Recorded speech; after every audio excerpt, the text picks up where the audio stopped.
Jazz na huyo Tiff. There's someone trying to bring us down. Us? Why do you think I'm here, Nick? Alice stole our data and document. Do you have any proof of that? You're working on it. This is a matter of life and death.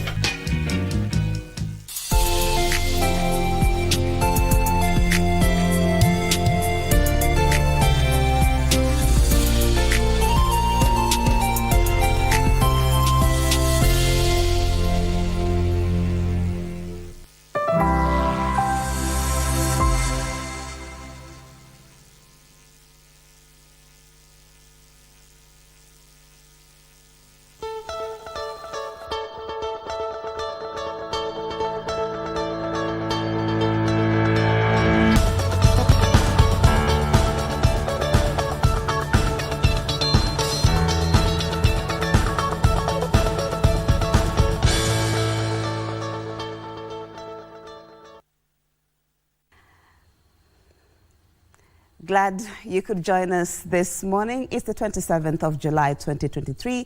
Time for the news, and of course, my name is Marie Ambo, and this is Good Morning Kenya.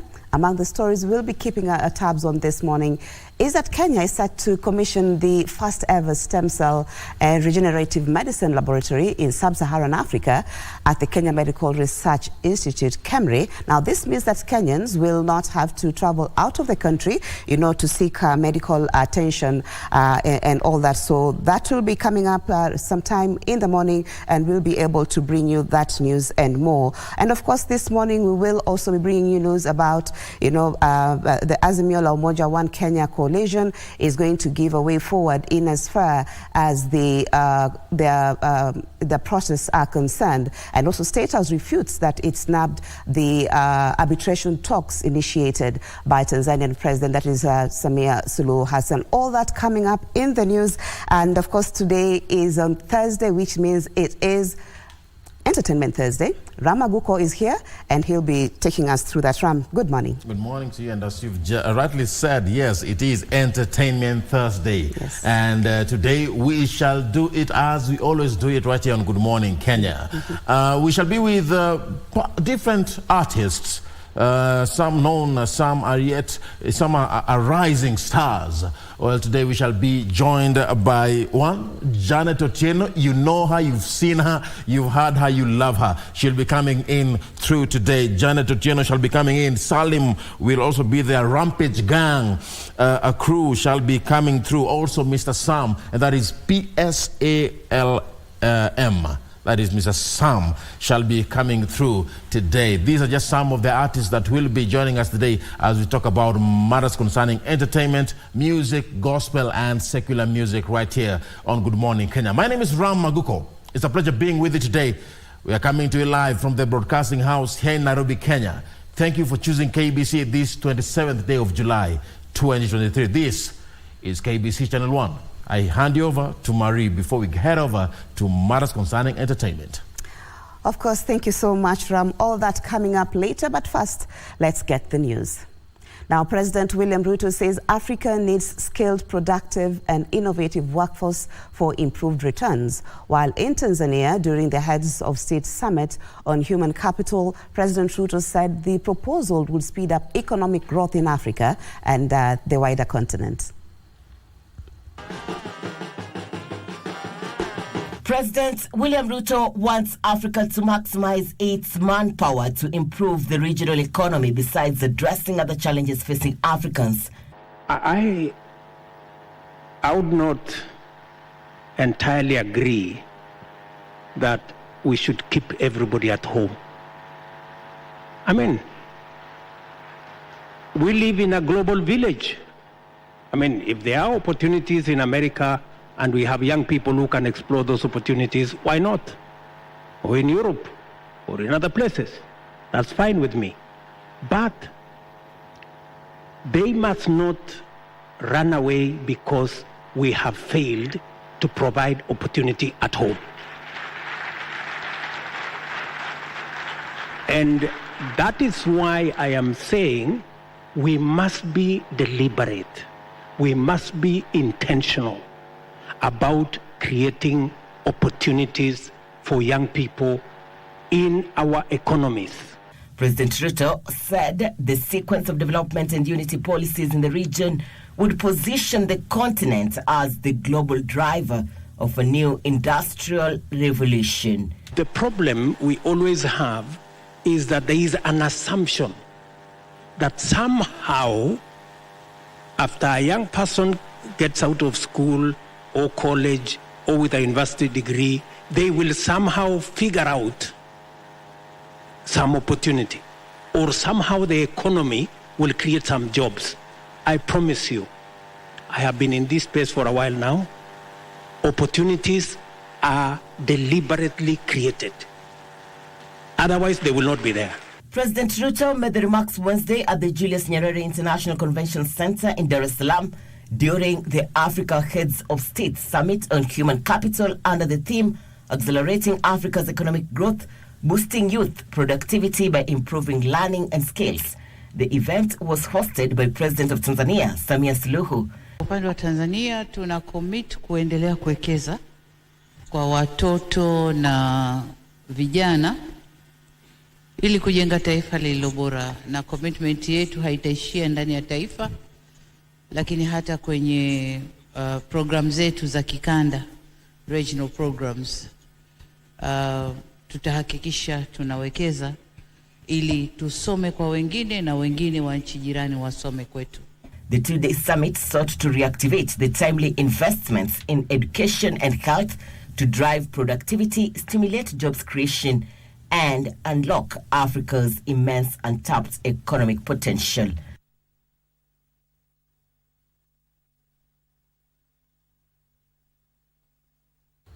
Thank you, Irene Muchoma, for that report. Now, State House has distanced itself from allegations that President William Ruto refused to avail himself for arbitration talks initiated by his Tanzanian counterpart, Samia Suluhu Hassan, as alleged by Azimio coalition leader Raila Odinga. State House spokesperson Hussein Mohammed says protocol was not observed, hence no official communication was issued on the said visit. However, Mohammed says the head of state remains committed to resolving the political situation in the country. He was speaking in Mombasa ahead of President Ruto's 5 days working tour of the coast region expected to begin today. Wednesday morning in Mombasa, State House remained non-committal on the alleged failed mediation talks between President William Ruto, his Tanzanian counterpart Samia Suluhu, as well as the opposition leader Raila Odinga on the political situation in the country. According to Raila, the arbitrary talks aim to address the high cost of living and audit of the 2022 general elections failed to take off as the head of state was of no show.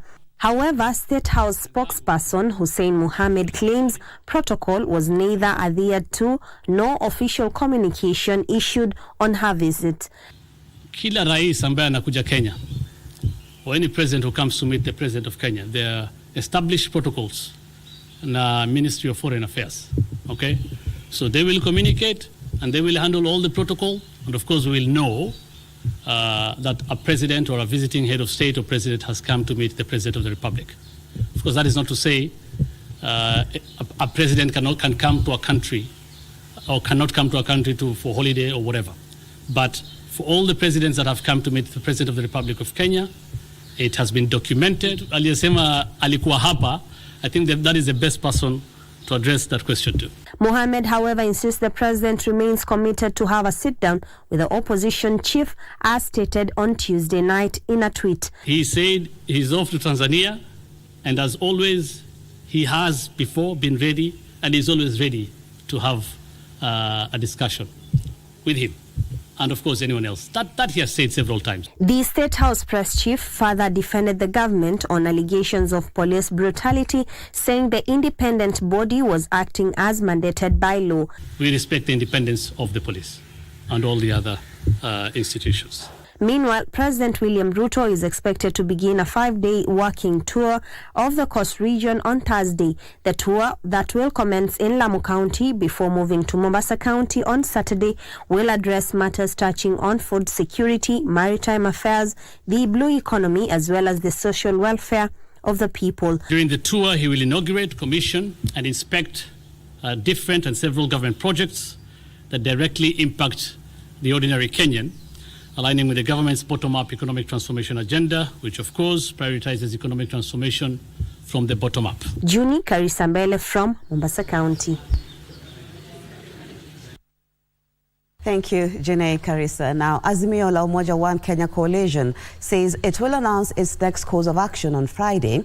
Now, the team that had toured various medical facilities in the city to visit victims of the past demonstrations kept mum on any prospect of talks with the government, instead saying it will not tire until the Finance Act 2023, it claims is overburdening Kenyans, is amended. The Azimio la Umoja One Kenya coalition, led by the ODM leader Raila Amolo Odinga, on Wednesday made an impromptu visit to the Mama Lucy Hospital to check on patients who allegedly sustained injuries in the latest 3 demonstrations. The facility saying it has received over 20 people following the aftermath of the protest.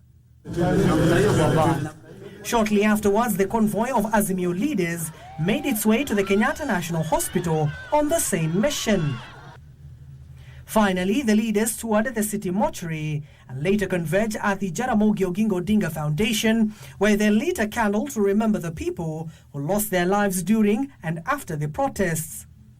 Wiper Party leader Kalonzo Musyoka said that the coalition will make public its next trajectory.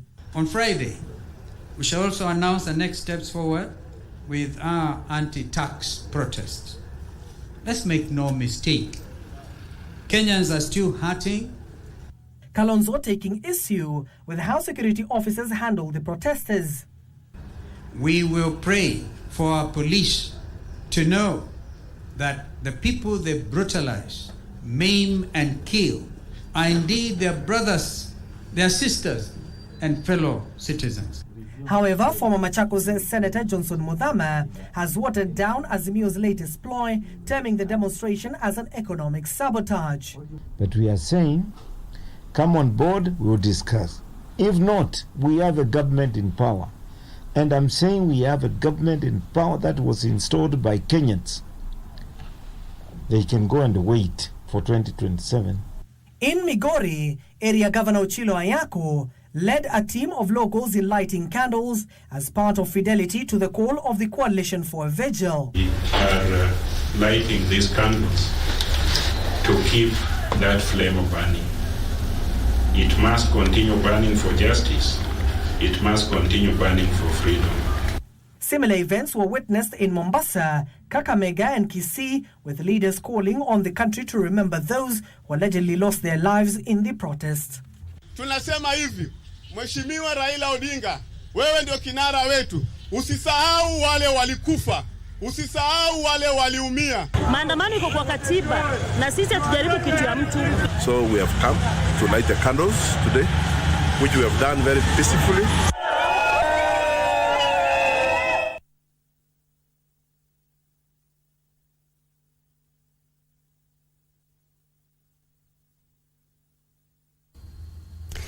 Now, Kisumu County business community lost close to 1.5 billion shillings during the 3-day opposition-led protest. The Kenya National Chamber of Commerce and Industry Kisumu chapter can now reveal. Now, the chamber's chair, that is Israel Agina, also revealed that several shops were looted and others razed during the demonstrations. The demonstrations that turned violent also saw at least 8 people killed and tens of thousands critically injured. Ashola Simon with the details. These were the scenes in Kisumu County at the height of the 3-day opposition-led demonstrations. Running battles between security agents and locals, rendering the Lakeside City a no-go zone. The sirens, gunshots and tear gas blast went silent, loss of lives and injuries. 8 people confirmed dead and tens of others injured. Because the county government has since waived all medical and mortuary bills for those injured and killed as a result of the demonstrations. In the same breath, several property worth millions of shillings were razed and shops looted. You know, demonstrations are of many kinds. There are demonstrations that are socio-political. Like the one we are having now is socio-political.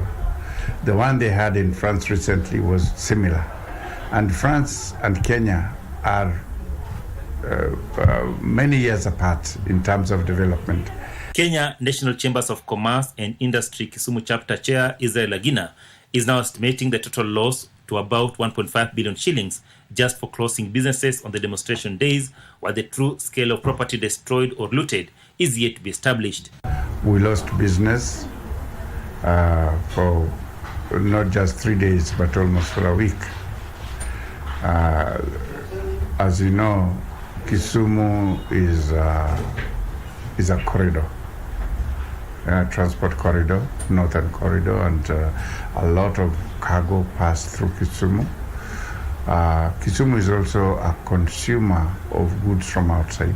Mahesh Patel, the director and proprietor of Pramuk Cash and Carry wholesale outlets in Kisumu County, is one of the businesses men affected by the demonstrations. Mahesh wants proper security deployed during demonstrations to ensure private property is not destroyed. But on 19th July, what happened is very bad for me. Because after doing hard work for years and years, now today I have come at the ground level. I tell you one thing, demonstration is good for the country, but the way it is being done is not good. He says continued looting and destruction of property may have far-reaching consequences on investor decisions to set their businesses in the country. Since I have been in this country for all these years, even I had planned to open other branches also. When I am opening the branches, does not mean I want more and more money. No, I am not going with the money. One day I will have to leave this country or this earth even. I am not going with anything. But whatever I am doing, when I open one branch means I am giving many people job. The mere fact that costs of living is going up, it now becomes a national issue. It's not an issue of any political party or a politician, because everybody feels it at his or her own position.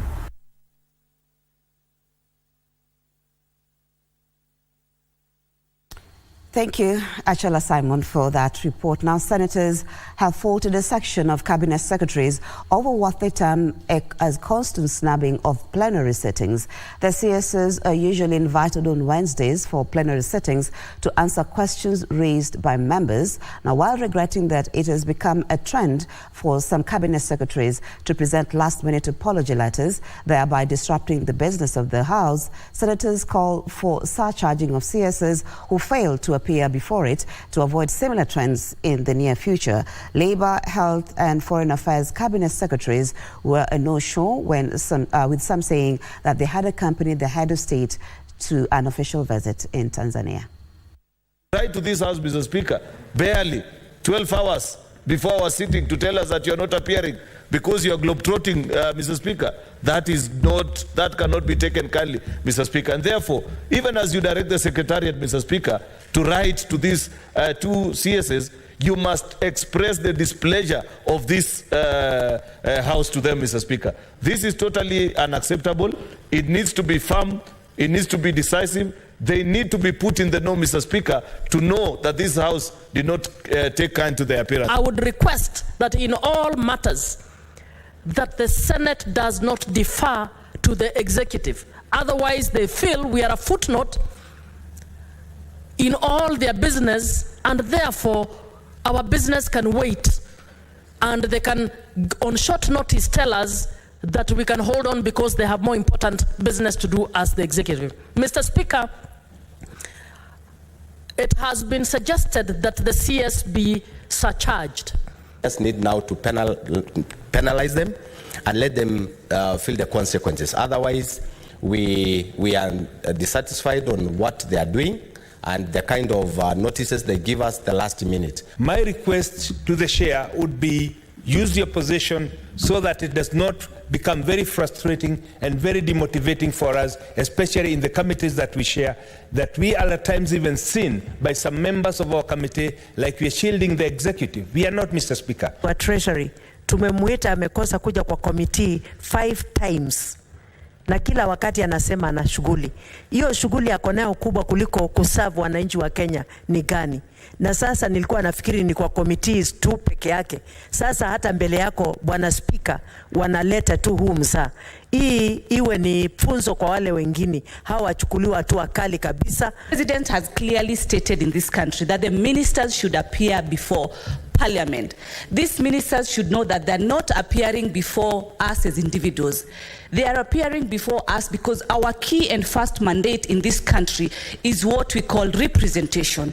We are the representatives of the people in this country. And when a whole minister who has an office that knows very well that he should be able to appear before Parliament and makes us a feedback that they are just not able to appear within not the required time, it is disrespectful.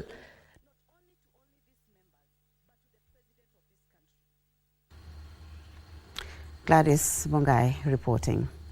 Now, Interior Principal Secretary in charge of Internal Security and Administration, Dr. Raymond Omolo, has called for sobriety when dealing with challenges affecting the well-being of Kenyans. Omolo made the remarks when he met the National Government Administration officers in Siaya County, a meeting that comes on the back of a spate of violent incidents that resulted in torching of 3 houses belonging to a local chief. Wycliffe Okech reports. Principal Secretary Dr. Raymond Omolo was Wednesday in Bonda Sub-County to assess the security situation in the area. He then held a meeting with the local National Government Administration officers. The meeting follows a series of violent incidents occasioned by the opposition-led protests that led to the destruction of property, as evident here at the home of Walter Omolo, the Bondo Township Chief. PS Omolo used the opportunity to urge for sobriety on issues affecting Kenyans. For me, is the use of violence to pass points or to communicate. It cannot be in this day and age that whenever there is a disagreement, whenever you are unable to persuade people to have your viewpoint, then you resort to violence. Amid reports of the police using excessive force when handling protesters, Omolo called for objective reporting by the media. It is also important to guard against blowing things out of proportion. And to me, this is where our friends from the media need to come in and support. You must remain objective. You must be impartial in how you report whatever goes on. The PS further noted that the freedom to assemble and picket should not be abused to jeopardize the rights of other Kenyans, even as he termed a violent protest witnessed in the country as retrogressive. Now, a warrant of arrest has been issued against Nakuru County Senator Tabitha Karanja for failing to appear in court in a tax evasion case linked to Kereshe Breweries Limited. Separately, the High Court has temporarily stopped the surrender of firearms and revocation of firearm licenses issued to John Jomo Kenyatta, the son of to retired President Uhuru Kenyatta. Now, more details in the Scales of Justice with Ruth Wamboy.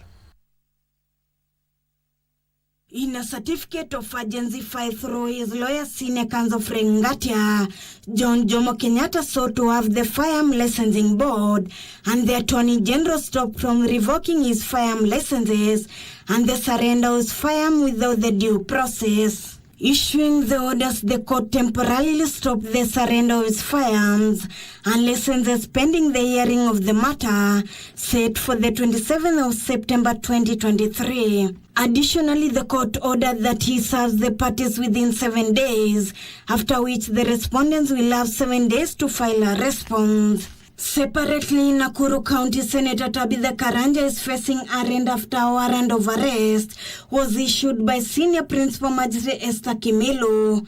Kimilu, in issuing the warrant, noted that the senator failed to turn up for the court despite knowing the hearing of the case. The senator is accused of fraud linked to Kereshe Breweries Limited. Elsewhere, Busia Senator Okiya Omtata has filed 2,500 pages of evidence in the case challenging the new tax law. Look at the development side of things. It's well balanced. The borrowings are there. The loans are already declared, which are going to be the finance ABCD.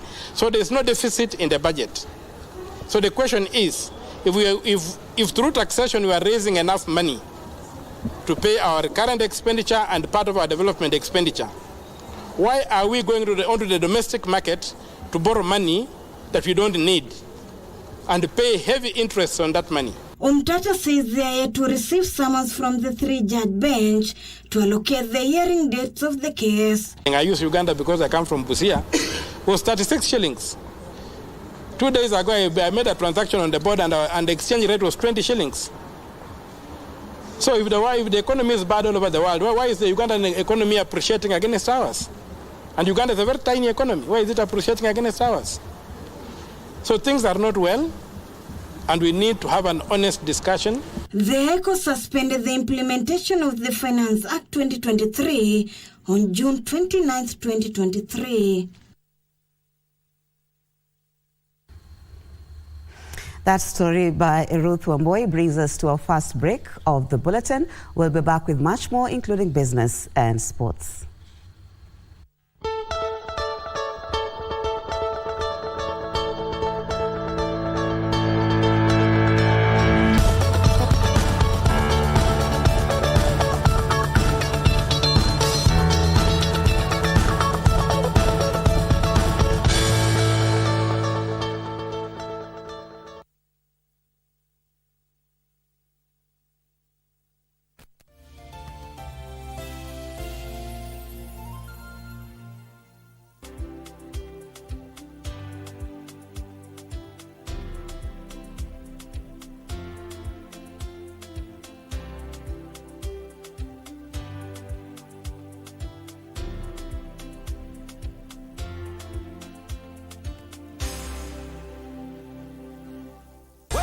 Today, I want to show them my attitude today.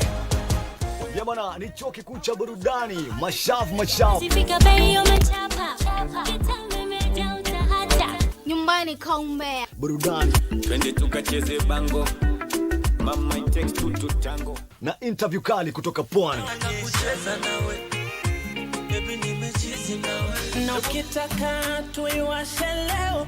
Bwana, kila siku ya Friday ama Ijumaa ukipenda saa 3 hadi saa 6 kamili. Nafanya kama unacheza isoko.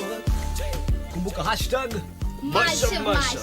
Nyumbani kwa burudani. Usikose tegea shokani tokea pande za Pwani. Anachukua, anaweka wa le général Dangote. Anachukua, anaweka wa le grand Mobao. Anachukua, anaweka wa bosi ya mbuka. Anachukua, anaweka. Wewe uone unalaana kukuwa na dini. Sema wewe pamba, mimi ukindo nyenike ni juani. Pili, anatamani kumuona mtoto wake na labda nataki kumruhusu. Unaonekana ni mwanamke mzuri sana. Wewe ni mwanamke mtulivu. Huna maneno mengi. Hata yeye pia alikuja hivyo hivyo kama vile nyinyi mlivyokuja. Safari hii umepata kiboko yako. Kalale macho. Asante kwa kuitikia wito wangu. Uchunguzi bado unaendelea. Na nakuwa pia kama ulihusika nitajua.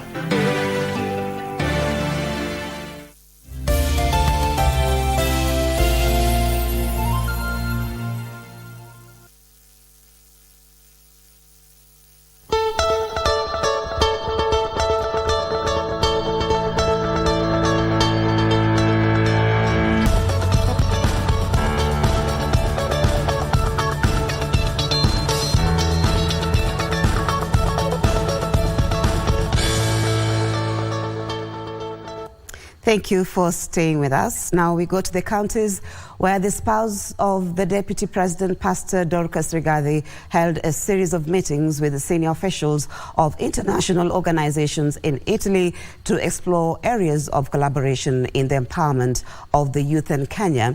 Pastor Dorcas noted that the country has a huge population of young people who must be utilized for the country to realize its full potential. This story and more in our County News Roundup.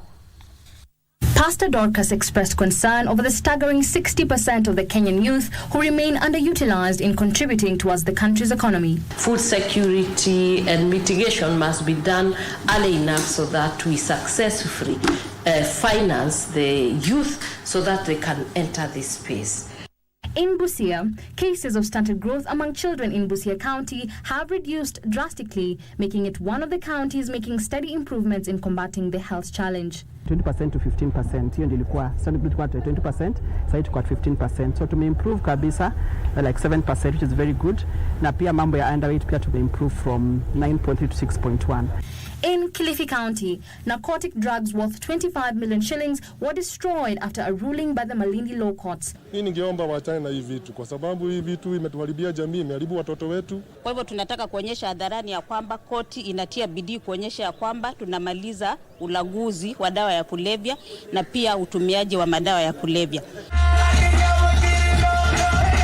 Elsewhere, the county government of Embu has disbursed bursaries amounting to 102 million shillings to needy students in secondary schools and vocational training centers across all the 20 wards in the county.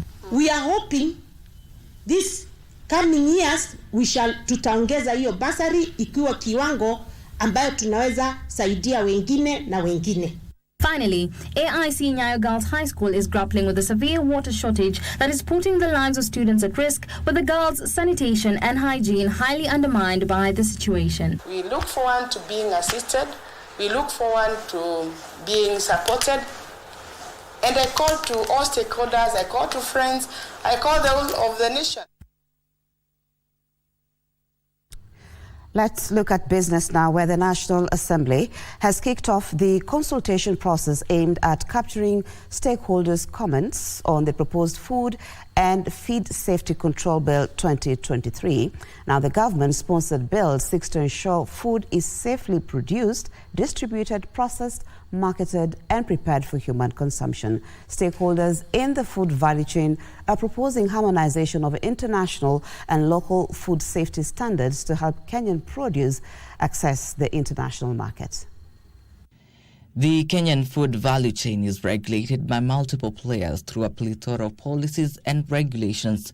These include the Public Health Act, the Dairy Industry Act, the Kenya Plant Health Inspectorate Service Act, the Kenya Bureau of Standards Act, Fertilizer and Animal Foodstuffs Act, among others. The government plans to consolidate the activities of all these institutions by creating a legal entity to regulate food safety in Kenya from farm to fork through the Food and Feed Safety Control Bill 2023. We can ensure a harmonious and streamlined approach to food and feed safety regulation in our country. While recognizing the importance of international standards, it is essential to highlight that the inclusion of Kenyan standards in the bill is meant to diminish the significance of international guidelines. Your amendment seems to have taken out the requirements and just leave the food and also bringing the Kenya standard. When we analyze the effects of the alcohol that has met your standards, is wreaking havoc in Mount Kenya region. Where does that leave us in terms of then our standards versus the international standards? The standards that Kenya Bureau of Standards develops in consultation with all stakeholders are the ones which are recognized in Kenya, and they are the ones which have said they are based on the international standards. Stakeholders in the food value chain say a lack of proper safety standards and inexistent traceability process have denied Kenyan produce from accessing the lucrative international markets. We should have another clause that provides that in case of trade-related issues, the competent authorities should also ensure they have capacity to certify as per the market requirement. If we adopt the international, your act still takes precedence. So if the committee is of the opinion that we take international standards, then we have to amend this section 21.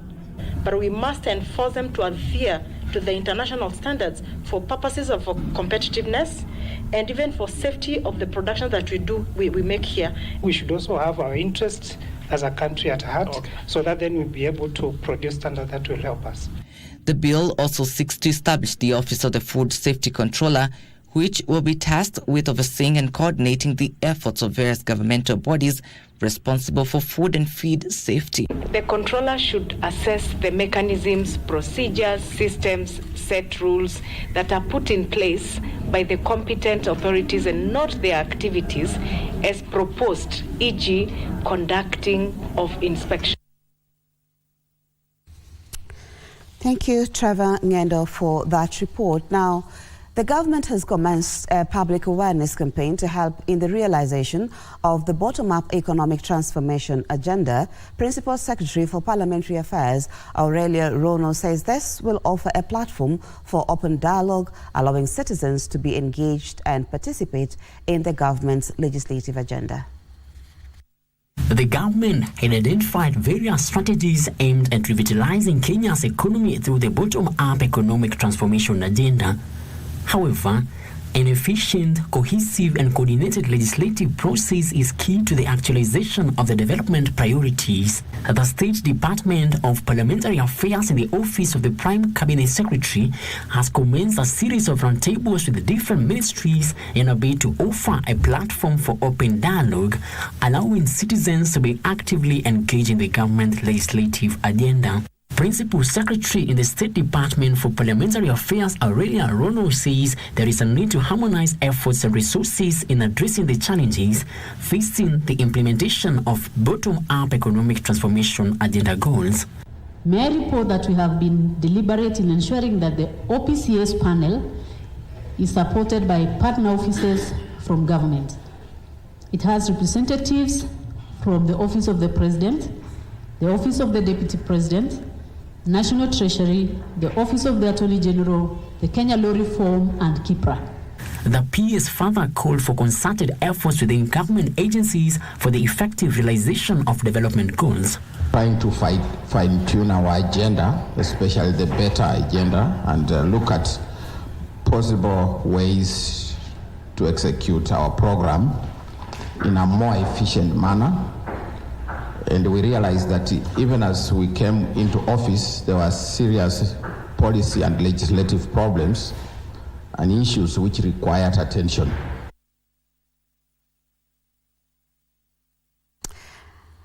Good governance is key to the socio-economic well-being of Africa. Governance experts say that many African countries are still struggling due to poor governance that is breeding corruption in many public institutions. Yahua Hansen, a leadership and governance consultant from Ghana, says that the African government need to strengthen public participation in key decision-making processes. Hansen spoke to our reporter, Nancy Okwari.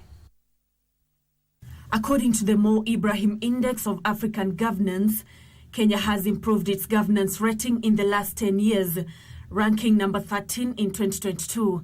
The report, which is published every 2 years, says the country has created various mechanisms like the 2010 Constitution and the Office of the Ombudsman, among other institutions, aimed at addressing good governance. Yawa Hansen, a leadership and governance consultant from Ghana, says that citizen involvement in entrenching proper governance is key. Placing citizens at the center of public service delivery is one of the urgent cries coming out of this. Institutions that provide security, for example, being reliable, being able to have a positive interaction with citizens. Hansen says there has been a notable decline in democracy in Africa. We were privileged to have Afrobarometer, which they surveyed about 36 countries in all. But 7 out of 10 of them on average agree that democracy is great. However, we've seen a lot of decline with the military actions in different countries. One of the alarming statistics had to do with young people's perceptions of whether or not their governments are delivering. And we're seeing that year on year, the perception is slanting towards the negative. Some of the issues that have been identified to contribute to a steep decline in democracy in Africa include lack of trust in governments to deliver, perception of corruption and inefficiency by governments, among others. Stakeholders attending this year's Africa Drive for Democracy conference in Tanzania have urged African governments to create strong institutions that deal with corruption and embezzlement of public funds. One of my personal hopes is that as we continue to spur on initiatives like the Africa Drive for Democracy, it will help with institution reform so that across Africa, we will rethink how we build the institutions that govern us. and we will prioritize excellence because strong institutions are built on the backs of strong talent. And public service is such a high calling, and I hope that more and more young people will say yes to it. Yawa says despite governments being tasked with delivering to the citizens, they too have a responsibility such as paying taxes and entrenching a culture of patriotism. One of the participants talked about the fact that most African citizens, actively avoid taxes. And so governments are often hamstrung and unable to really attract the resources that are necessary to further the development that citizens are crying for. And so there's joint responsibility.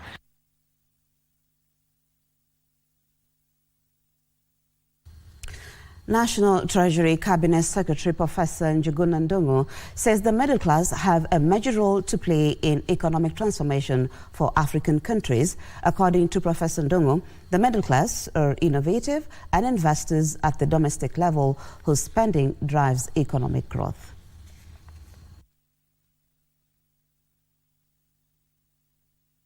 Growing the middle class is the one that is going to help us in terms of reversing this trend, especially the demographic dividend, the peace dividend, and all the dividends that you can think about. And that is something that we believe that the institutional quality and functioning markets is going to support, is going to boost that middle class. Why do I say this? First, they have a preference for peace. Second, they are the innovative group, and they are the investors at the domestic level. And of course, their consumption levels on average are much higher. And they are keen for markets to work. I've seen studies that are linking school feeding programs to smart agriculture and to climate change. You can imagine that for itself, in terms of that linkage, is going to be very, very important. Smallholder farmers in Kiambu County have been assured of flexibility to grow their businesses following a construction of a multi-billion SME focused warehouse and logistics hub at the Tata City. The project, which is a joint initiative between Tata City Limited, Chandaria Properties, M&T Construction and Steel Structures, is expected to provide space for storage for perishable farm produce in the agricultural rich area.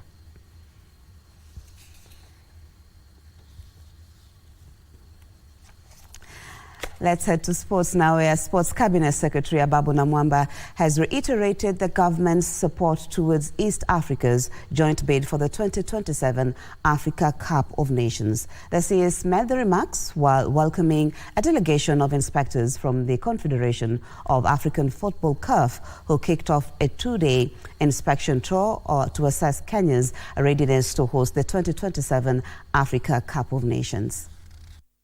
The tour started with a meeting between CAF delegation and Ministry of Sports officials before visiting the Moi International Sports Centre Kasarani. The inspectors then toured Nyayo National Stadium before ending the day at Ulinzi Sports Complex.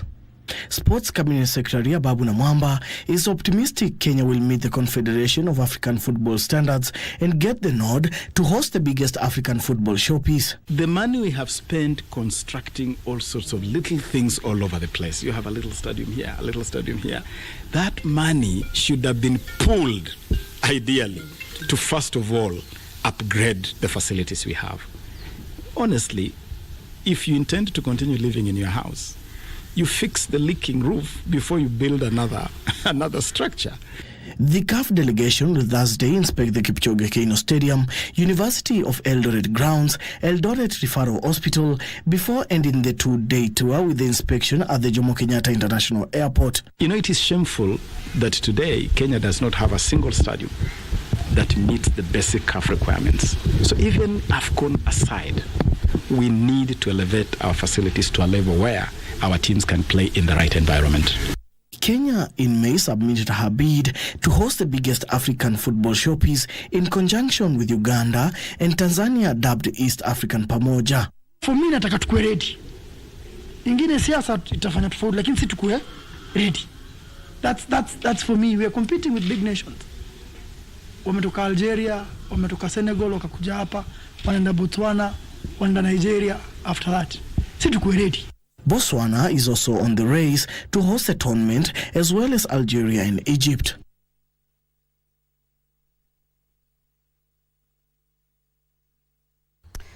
Dan Mwenda reporting. Now, the Kenya para-volleyball team has stepped up training ahead of the first Africa Paralympic Games slated from the 3rd to the 12th of September in Accra, Ghana. The team of 24 players is currently camping at the Kasarani Stadium in readiness for the Continental Championship. A team of 24 players, 12 men and 12 women, will represent Kenya in the first Paralympic Games in Accra, Ghana. The Kenyan team, led by Doris Atieno, has been non-residential camp for the past 3 weeks at Kasarani Stadium. Maandalizi ya final squad ijakuwa mbaya, bado tunajaribu kufanya perfections. So far so good, training ni mzuri na naona kila siku kuna a lot of improvement kwa players wetu. Sana sana tuna perfect kwa zile areas zenye huwa tunapigwa sana na ile kitu imefanyanga tunakosa kuqualify ama ile kitu inakosa tupate namba mzuri inakuanga part of preparation. Atieno said the team is focusing on their weaknesses so to build a strong team for the tournament. Except the fact that training is always tough. The coaches are telling us that we train hard so that we'll win easy. We feel that we've prepared adequately for the competitions, and kwa sasa tunaona mazoezi imeshika kabisa, na we want to promise our leaders, the government, that we will not let them down. After the Paralympic Games, the team will shift focus to the World Championship qualifiers slated for November in Cairo, Egypt. Kenya bagged bronze in women's category at 2019 Africa Sitting Volleyball Championship held in Kigali, Rwanda.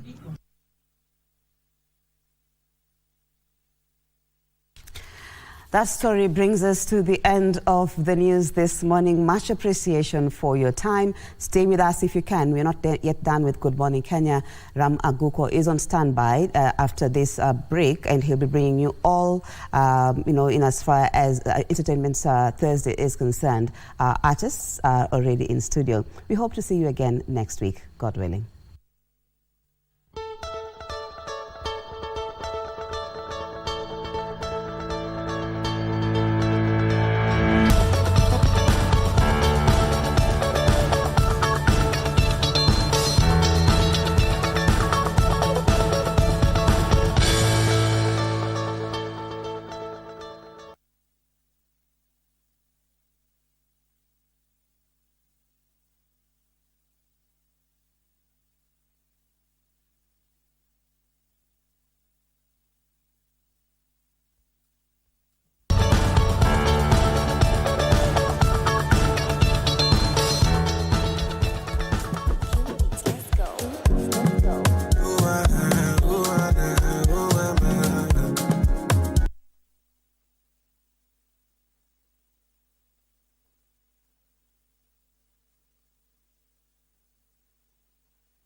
so perfect.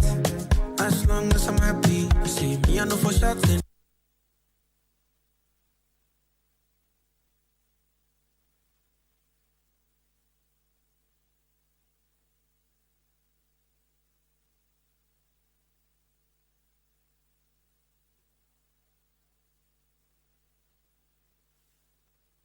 Poleni sana, bado kuna tumaini.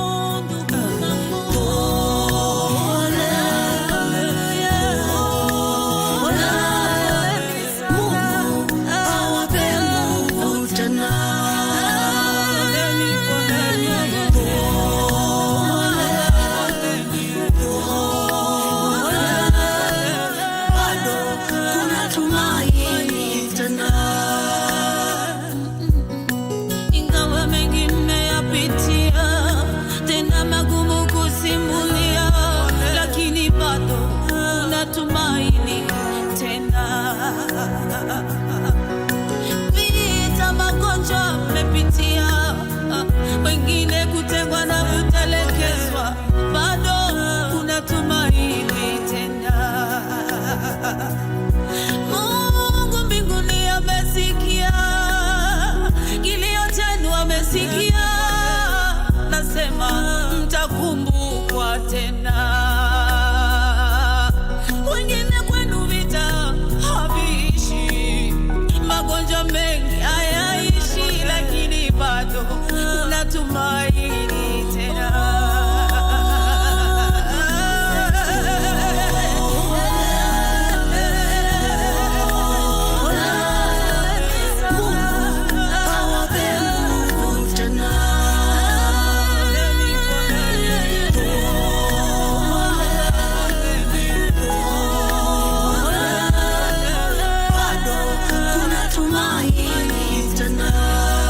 Tarehe 7 mwezi wa 8 98, wengine wetu tuliumia kwa bomu na wengine wetu walianda. Mungu tuhurumie. Mungu, wengine tulipigwa na mabomu, mifupa yetu nayo ikaumizwa, lakini kuna tumaini tena. Tukakosa wa kutuhurumia, tukakosa wa kutusaidia, lakini bado kuna tumaini tena. Mungu mbinguni naye alisikia machozi yetu akatufutia, bado tuna tumaini tena. Mungu kwetu bado anaishi, Mungu kwetu bado ni Baba, bado kuna tumaini tena. Nasema msilie, msihuzunike, bado kuna tumaini tena. Mtetezi wetu bado yu hai.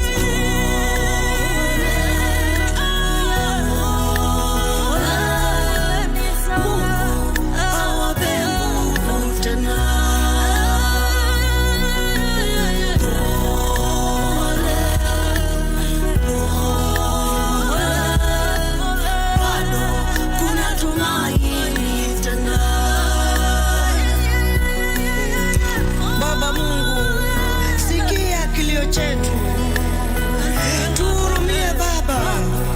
Tumelia kwa miaka mingi Baba, serikali yetu ilitusahau Baba. Mataifa yale mengine yalishughulikia watu wao, lakini sisi tumebaki. Baba tuhurumie. Wengine walipoteza wapenzi wao, Baba. Wengine walibaki wakiwa viwete.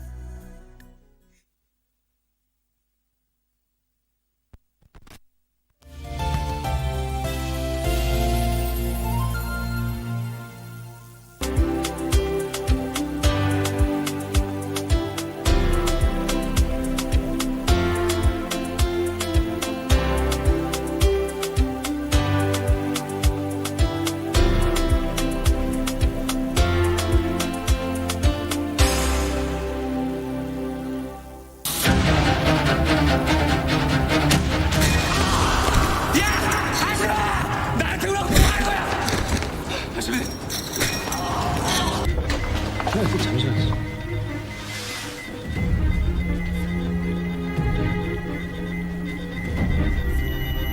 심각하다니요. 그게 무슨 말씀? 환자가 의학적으로 할 수 있는 건 다 한 상태입니다. 이제 환자의 의지와 기적을 바랄 수밖에 없습니다. You move, you've poured out your spirit on every heart. Sasa katika ile mahali pale sijui ni nini lilimaliza nguvu katika hali ya miguu zangu, nikasikia hazitaki kutembea kabisa. Ndio nikaanza sasa kutambaa tu hivyo. Nikienda pole pole, lakini nasikia miguu kabisa kwamba haziendi. Kwa hivyo haukuona content ambayo ilikuwa ndani ya sikuona, lakini niliona tu ile ambayo kwamba hasa niliona tu ni vile amebeba nyungu alafu na akiwa uchi, kwa sababu unajua aliponipatia shindano alikuwa na nguo. Wakati watu wanaenda kwa waganga, ni tambiko gani ambazo zinafanyika huko? Ni nini waganga hufanyia mtu? Kesho ni safari na nipo njiani, siwezi nikiwa solo, hata nipate ramani. Ya Allah taqabbal. Tusiwe ni wenye kuhukumiana na tusiwe ni wenye kujaji wengine, yani kuambia tuwa encourage watu katika kufanya ibada na kuomba msamaha na kurudi katika nyumba za Mwenyezi Mungu Subhanahu wa Ta'ala.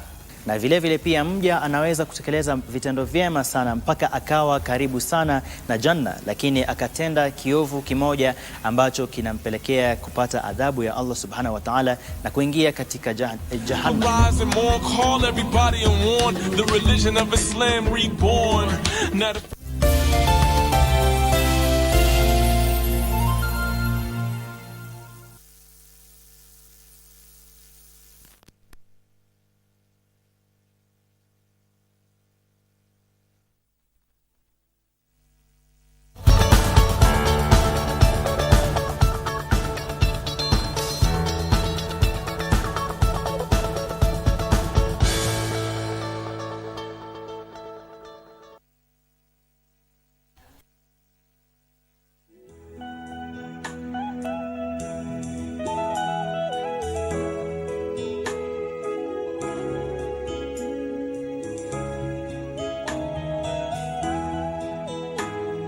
Unastahili Bwana,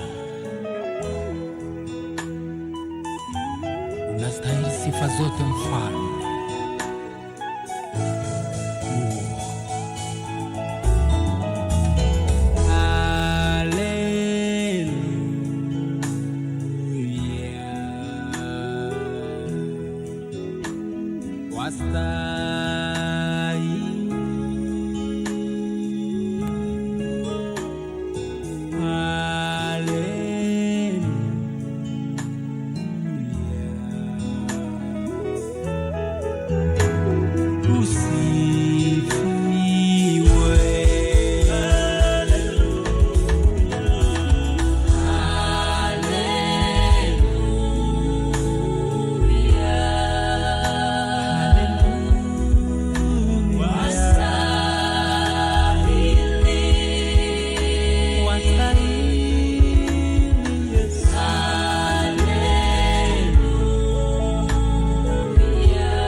on that note that we now shift gears into matters concerning entertainment right here on this fine Thursday morning. For those of you who are believers of the word, those who believe in Christianity, well, that is a song for you, Yahweh, by the one and only Mr. Sam. Ladies and gentlemen, this is Good Morning Kenya. My name is Ram Aguko, and it's a pleasure being with you on this fine Entertainment Thursday. We'll shift gears now.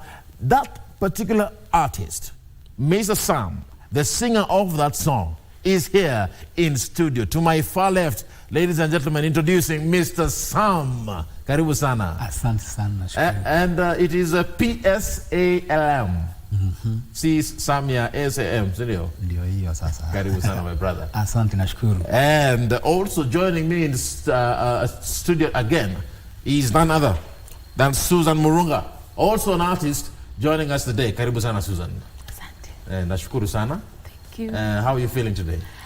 Wow, I'm feeling good. I'm blessed. Huh? Yeah. You're blessed? Yes. Thank you so much for coming. And let me start with you, Mr. Sam, now that we've just listened to your song. Tell us something a bit more about that song, Yahweh. Is it Yahweh or Hallelujah? You told me it's Hallelujah, but I was hearing Yahweh. Yeah. Yahweh ndio imecheza. Yahweh. Yeah, ni song yenye nilipata tu kwa ndoto. Mungu akaniletea na nikaiandika. Kwa njia gani ya ndoto? Kawaida tu unapatanga mtu analala tu ndoto tu vile mtu anaotanga, mimi hata ukiplay football ama ukicheza sasa ikakuja hivyo. So uliota ukiimba wimbo? Nikiimba na nikasikia maneno na nikaiandika. Asubuhi hivi niliamka tu hivi na nikaiandika. Okay. Yes, alafu kutoka hapo nikafikiria mambo na kwenda studio na nikairekodi. Alright. Yes. Nashukuru sana. Asante. So far wimbo huo, how are you seeing it in terms of how people are receiving it? Venye watu wanaipokea, venye watu wanasikiza, baraka ambayo inaenda kwa watu. What testimonies are you getting through that particular song?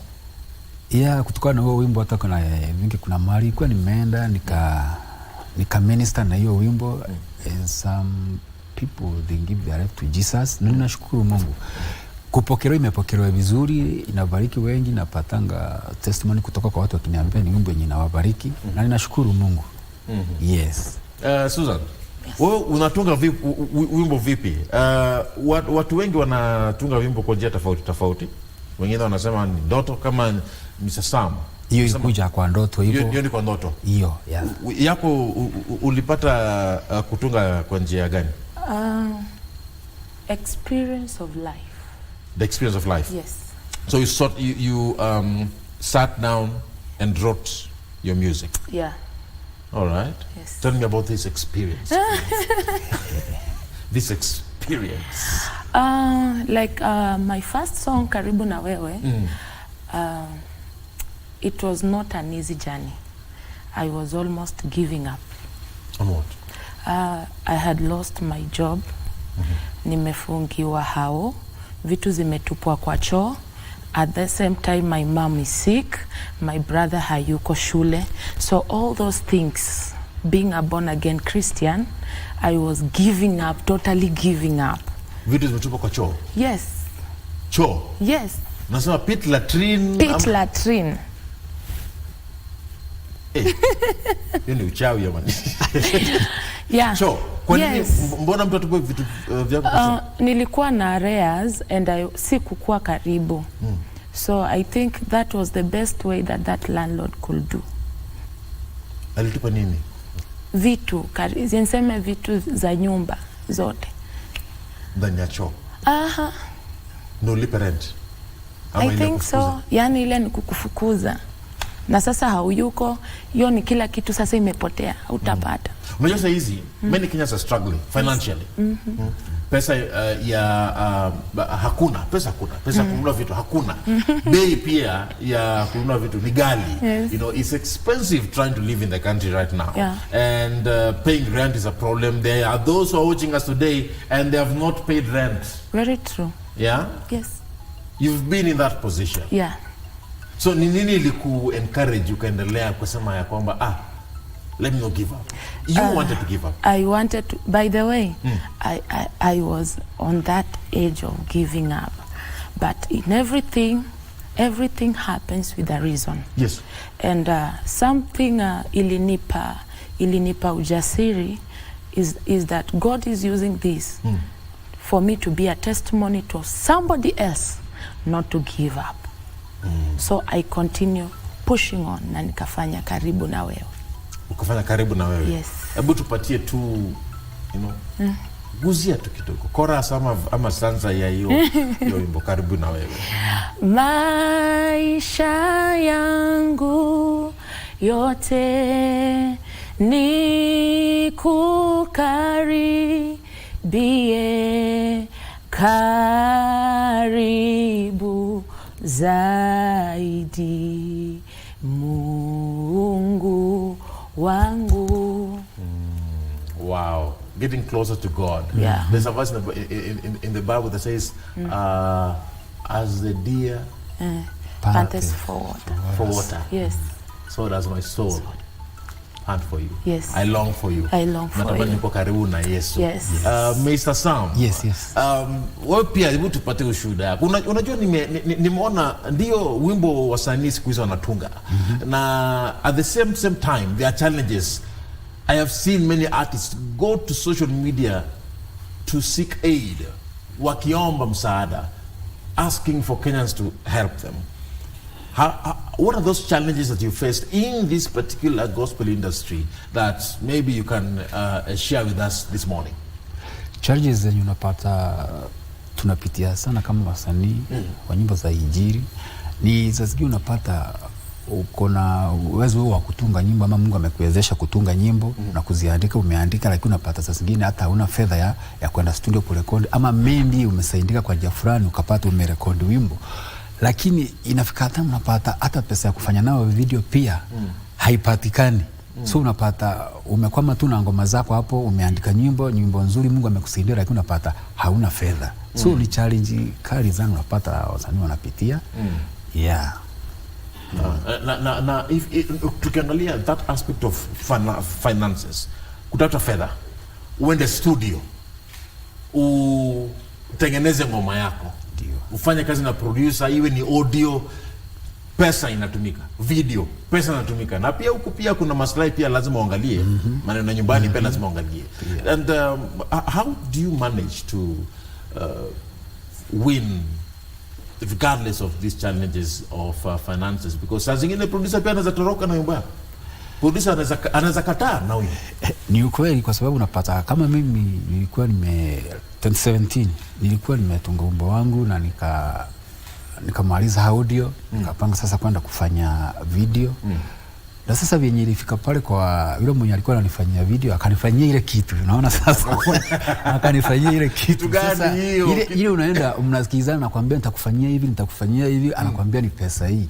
Wewe unaenda kwa wasii huku unaongea na wao hivi, wanakusaidia, huyu anakupea dhao, mwingine dhao mbili, mwingine atokea na zake 5 pale, wanakupatia kwenda kwa yule mtu ndio ufanye nini? Ufanye video. Kwenda kumpatia anakacha nayo.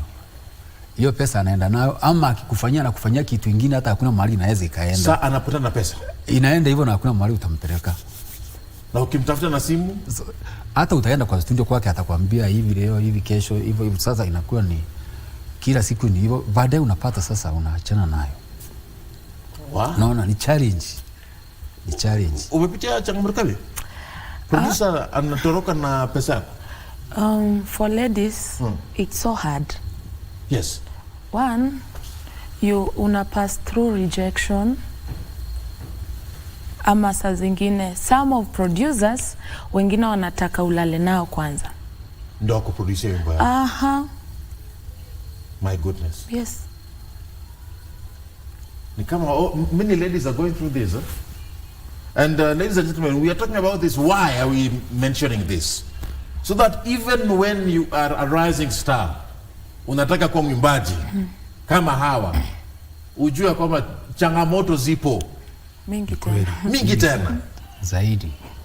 So if the producer says that you need to compromise, anasema lazima ufanye hivi ndio nikupatie wimbo, there's those that compromise. Yeah. There are those that say ni sawa kuna shida. But you stood your ground. Yes. Ukasema hapana. Yes. I will wait upon the Lord. He is waited. not a man that he will lie. Na unajua baraka za mwanadamu ni za muda mfupi, but ya God, vitu za Mungu hazinanga makosa. Have you ever reached that point where unafeel ni kama Mungu amekuacha? Yes. Sasa kama hii song ya haujaniacha, ya nilifika hapo. Mpaka unauliza why, kwa nini? Nini nilifanya ukajiuliza kama Mungu amekuacha? You know, those people wenye unataka wakusaidie, yes, are the one that are stoning you. Hao ndo wanakukimbia, hao ndo wanakupiga, hao ndo wanakupiga. Sana. Mostly in ministry, in this industry, just be a friend with God. Be a friend with God. And it is on that note, ladies and gentlemen, I want us to take a look at her song by Susan. Initially tulianza na Yahweh by Mr. Sam. Now let's shift gears to Haujaniacha by Susan and get a glimpse about what this is all about. Maybe it could encourage you. This is Susan, Haujaniacha, playing right here on KBC Channel 1.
Baki nawe, hautoniacha kamwe. Hallelujah. I love that song. I love that song. And that is a song that we all need to encourage ourselves with this morning. Yes. when you feel like all is lost, that is what you need to encourage yourself. Hawezi kuacha. Mungu amesema yeye ni hawezi kutuacha. Anasema Zaburi anasema mama na baba wanaweza kuacha, lakini yeye hajawahi ona Mungu akimwacha.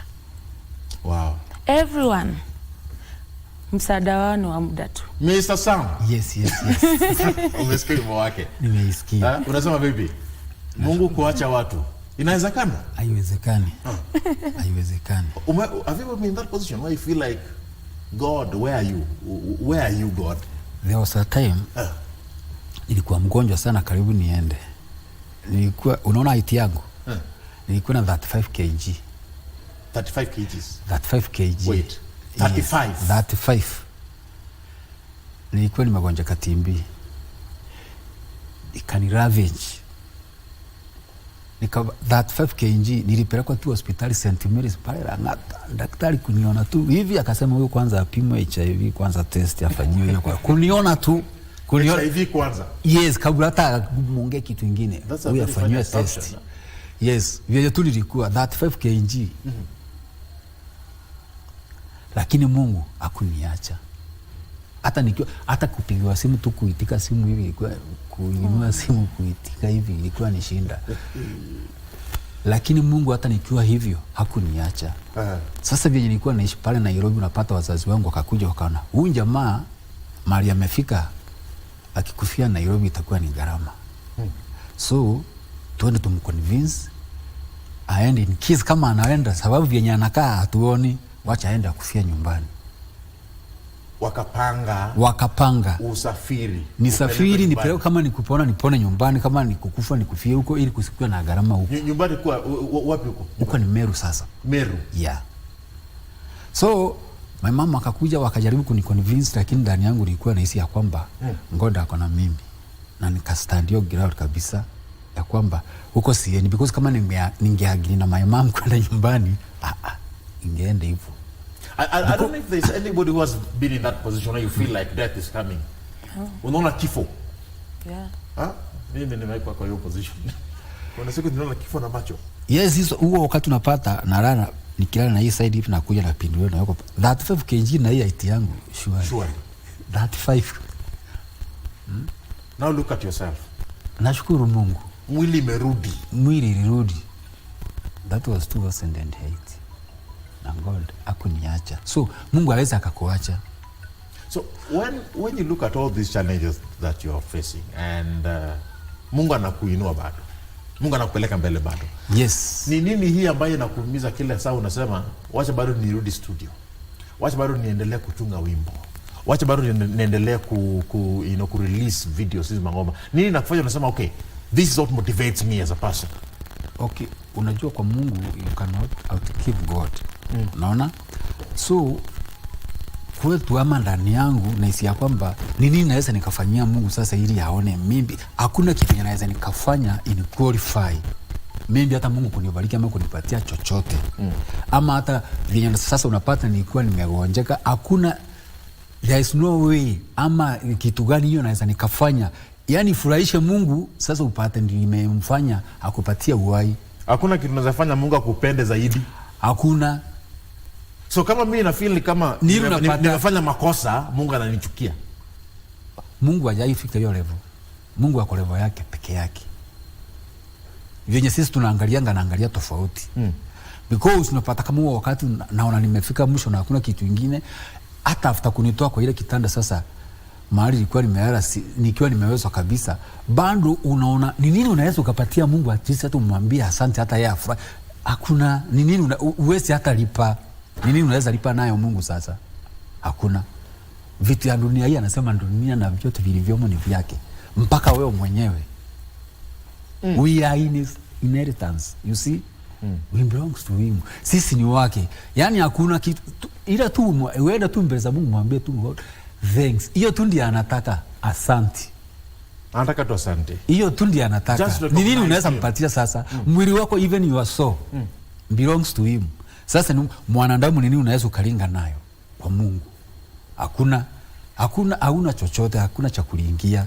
Hakuna kwa mwanadamu, hakuna. Isipokuwa tu sasa wewe enda mbele za watu mwambie asante. Hiyo ndiyo anataka. That's why unapata Jesus aliuliza ya kwamba wale yule mmoja mwenye alirudi kati ya wale 9 wenye aliponya ile ukoma. Hao wengine wameenda wapi? Yule mmoja alirudi akasema asante. Akasema asante. Hakuna kitu yenye alienda nayo. Sasa ni nini uko nayo ya kwenda kupeleka kwa Mungu? Tell me, you've released also another song. Yes. Yeshua Amasia. Buna bebe kuhusu wimbo. Tell me about that song briefly. Ukisikiza liriki hiyo wimbo, utapata kuna mahali nasema ya kwamba hata ukipata vyote dunia hii, kutoshereka kwa moyo ni Yesu tu peke yake unaweza akaingia ndani yako afanye moyo wako utoshereke. Because kwa dunia utahitaji leo hii, utahitaji. Na hivyo hata Mungu anaweza akakupatia, hana shida kukupatia. Atakupatia, lakini utapata bado kuna hiyo that vacuum space in your heart yenye unahitaji tu. God peke yake ndiye anaweza akajaza hiyo nafasi ndani ya moyo wako. Unapata amekupatia kila kitu. Unaona kama ni gari, unaendesha gari nzuri, kama ni nyumba uko nayo, kama ni mke uko nayo mzuri, kama ni watoto amekubariki, wamesoma, wamefanya kila kitu, lakini bado unasikia kuna hitaji yuko ndani ya moyo wako. Nini hiyo tu ni Yesu peke yake anaweza akajaza hiyo. There is a void and I love that. There is a void in everyone's heart that only God can fill. Yes. Anaweza ukapata kila kitu, lakini unasikia tu ndani yako. Yes. Kwa tu empty kuna kitu inahitajika. Na hapo tu ni hapo ndio Jesus anakuja anajaza hiyo pengo sasa. Yes. Na akiingia hapo unapata kila kitu iko sawa. Unapata mtu amekupigia mikasi, lakini unapata hata nyumba imefungwa, lakini anasikia tu ako sawa. Unaona mtu akitembea town nadhani ako sawa. Unafikiria kumbe anateseka. Kali na ameng'ara vizuri, lakini unapata what is going through. Ni hell. Lakini unapata kuna hiyo neema ya Yesu tu iko ndani ya hiyo mtu. Na akiangalia anaona there is tomorrow. Sasa mbona uimbe Yeshua? Yeshua Amasia. Huu wimbo niliupata wakati mchungaji kanisani kwetu alikuwa anahubiri jinsi ya kumtegemea Mungu na kumtazamia Mungu katika kila jambo. Na ndio wimbo ndio ulikuja akahubiri akamaliza, na mimi akimaliza samoni yake pande na mimi namaliza pande nyingine kuandika wimbo yangu. Akamaliza samoni pande na mimi pande nyingine nikamaliza. Ulikuwa unasikia kitu ulikuwa unasema kweli? Vizuri da. Sasa ndio ilikuwa ina flow because unapata yeye anaongea na mimi na download kutoka kwa Isata akiongea na mimi sasa ni download pande nyingine na iandika. Anahubiri na mimi sasa unatunga wimbo kulingana na hiyo injili yake. Kulingana na hiyo sasa hiyo ujumbe. Jinsi ya kumtegemea Mungu. Ukaimba Yeshua Amasia. Susan, acha nije kwako kwanza. Ukisikia nimesikia what he has mentioned and mimi kitu ambayo inanifurahisha ni nyote you are geared towards something. You are focused towards something. And wewe ulitunga wimbo hata wakati mhubiri anafundisha ukapata hiyo, ukadownload, sema you downloaded it. Susan, nikiangalia wasanii wengi siku hizi utapata hizi challenges mingi wanapitia inawatoa kwa gospel, inawarudisha upande nyingine. Ndio Mr. Sam. Ndio hiyo sasa. Inawatoa. Hata kukaa kanisani ati unaketi unaandika vitu haitawafanyikia. They will leave gospel and go to secular. Why? Because of the challenges that are there, especially in the gospel industry. What do you think about that particular tendency ambayo inafanyika siku hizi mara mingi? One, I think the relationship that you have with God matters a lot. Relationship, ya baba na mtoto. And it depends ulienda kwake kwa sababu gani. Unajua kuna rafiki atakuja kwako kubenefit, na kiona hapati benefits ataenda kutafuta pali pengine. So most I can say kuna wenye wanaingia kwa gospel wakiwa na kitu yenye wanataka. Na kwa sababu hawapati, si call, si mwito, wanaamua kuruka the other side. So mtu akiamua kuruka ama kuvuka, kuvuka inamaanisha haiko calling. Kwa sababu if really you love God, you love God na unasema unapenda Mungu, you will pass through the process. The process of life. And that fire. In that fire. You cannot run out of fire. Una jump unaenda pale pengine kwa sababu unaona hapa sitapita.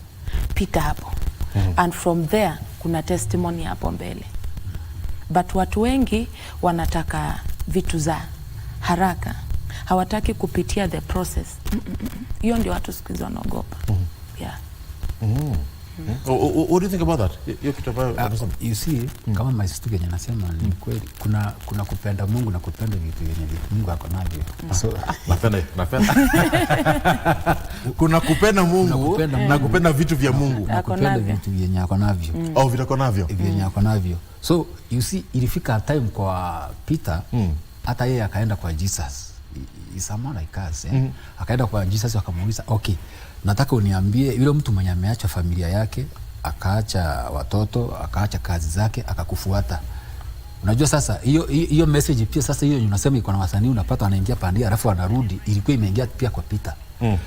That's why akaenda kwa Jesus akamuuliza, na yule mwenye ameacha familia yake, akaacha kazi yake, akaacha watu wao kwa sababu yako, unasemaje? Ilikuwa ni kama ndiri sasa.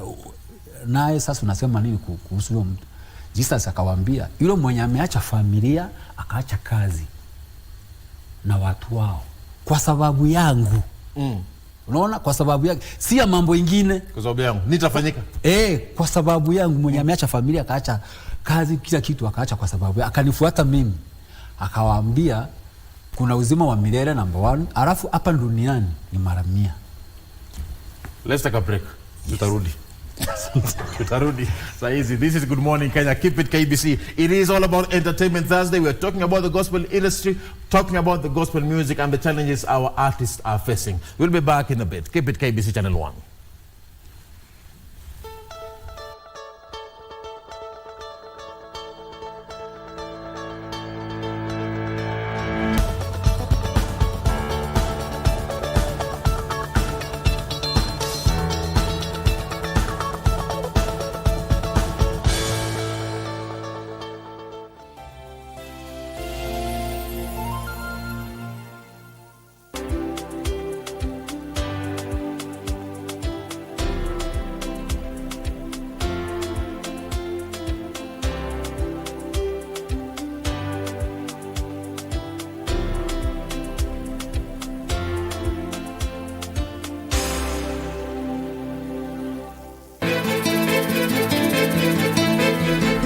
Wewe uone unalaana kukuwa na dini. Sema wewe pamba, mimi ukindo nyenye nijuani. Pili, anatamani kumuona mtoto wake na labda nataki kumruhusu. Unaonekana ni mwanamke mzuri sana. Wewe ni mwanamke mtulivu. Huna maneno mengi. Hata yeye pia alikuja hivyo hivyo kama vile nyinyi mlivyokuja. Safari hii umepata kiboko yako. Kalale macho. Asante kwa kuitikia wito wangu. Uchunguzi bado unaendelea. Na nakuwa pia kama ulihusika nitajua.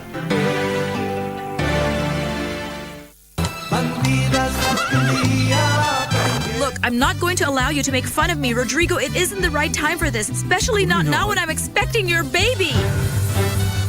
Tell me, why did you lie to me, Daddy? How could you make a fool out of me?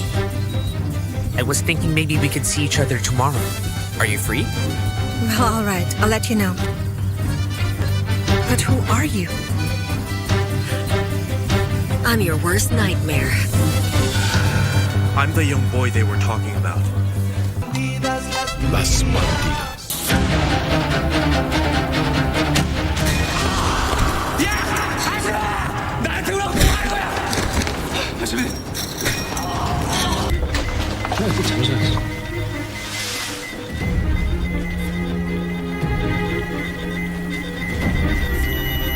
심각하다니요. 그게 무슨 말씀? 환자 의학적으로 할 수 있는 건 다 한 상태입니다. 이제 환자의 의지와 기적을 바랄 수밖에 없습니다.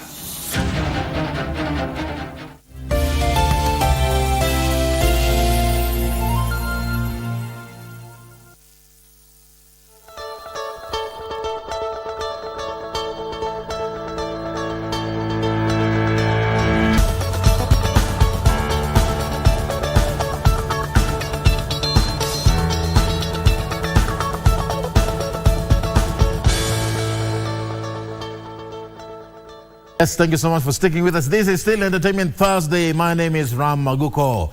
It's a pleasure having you today, and we still continue with this morning conversation. I'm with Mr. Sam and Susan here.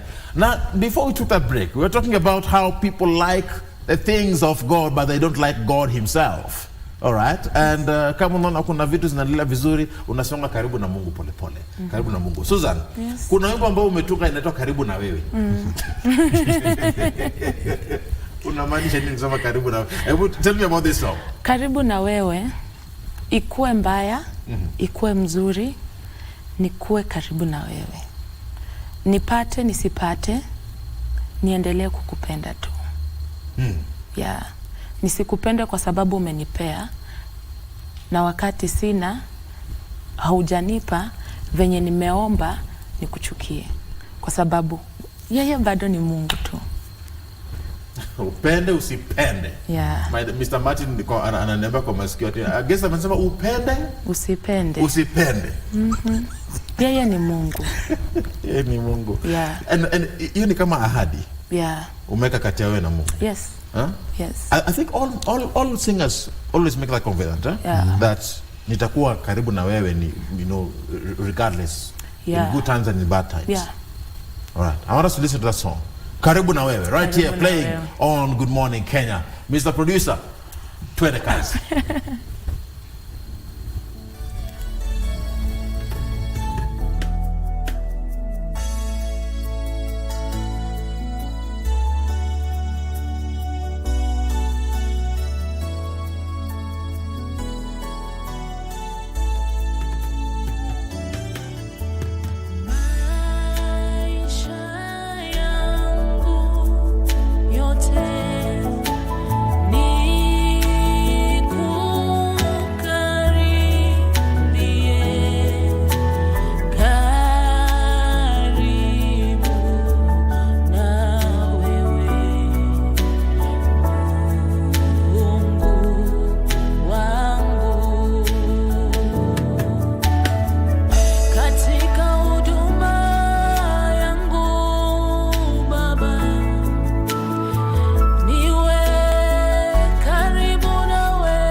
Susan, Karibu na Wewe. Powerful song. Can make someone go in prayer. Can you feel what I'm feeling? Can somebody feel what I'm feeling? Susan, thank you so much for that powerful song. Glory to God. Glory to God. And let me come back to you, Mr. Sam. Yes. What are some of the projects that you're working on right now that maybe we should be looking out for? Kuna wimbo, I think kuna video yenye nimemaliza kufanya. Nimepanga maybe the next week nita-launch. Yeah, na watu expect vitu mingi. Watu expect vitu mingi sana. Vitu mingi sana. Zinakuja. Zinakaa moto. Inapikwa. Kujikoni. Zimepikika already, sasa ni kupakuliwa. Yes. And nikiangalia jinsi you know those projects are so far, I'm looking at you as a person. When you look at the journey that you've taken so far, ndio ni Mungu amekutoa hiyo time mwenye TB ilikuja 35 kgs was your weight. Saa hizi mwili umerudi, bado unataka kuendelea na uimbaji. Kuna mtu mwenye anakuangalia leo anasema natamani ningekuwa kama Mr. Sam ama kama Susan, natamani ningepata hiyo opportunity. So I want you to talk to somebody watching us today, and that rising star wants to do what you've done, to win like you have won. Uko na ujumbe gani? God, come out. Kwa mtazamaji mwenye anatazama asubuhi ya leo, ile kitu yenye ningemwambia ni kwamba unajua kuna kukaa kwa Mungu. Kuna kukaa kwa Mungu ukiwa una expect kitu fulani. Kumaanisha kwamba mimi akikupatia utaondokea. Lakini kuna kukaa pale. Yes, kukaa na ukae pale. So ile yenye inatokea yote unakumbana nayo, lakini ukiwa umehai mahali unaenda. Unaangalia tu mahali unaenda. Because unapata katika hii safari yenye tuko kwayo, kuna yule mwenye atembei peke yetu, kuna yule mwenye anatembea na sisi. Now because ametupromise ya kwamba you will not leave us nor forsake us. Sasa kwa hiyo ikiwa ndani yetu na tunajua ya kwamba amesema hivyo na yeye ndiye tunayeamini, basi tunasonga pamoja na yeye. Kwa yule mwenye anapenda mimi anatazama anasema ya kwamba angependa kukaa kama Sam mimi. Okay, challenges ziko, lakini kuna kutazama Yesu. Yeye ndiye amekushikilia katika, kuna kutazama Yesu na kutembea na yeye. Kila hatua unachukua pamoja na yeye na utafika. Yes. Susan, tukuja kwako. Of course kuna wale ambao wanakutazama leo wanasema natamani nikuwe kama Susan. Ujumbe yako kwa naweza kawaambia John 3:16. For God so loved the world. Memory verse. That he gave his only begotten son, that whoever believed in him will never perish.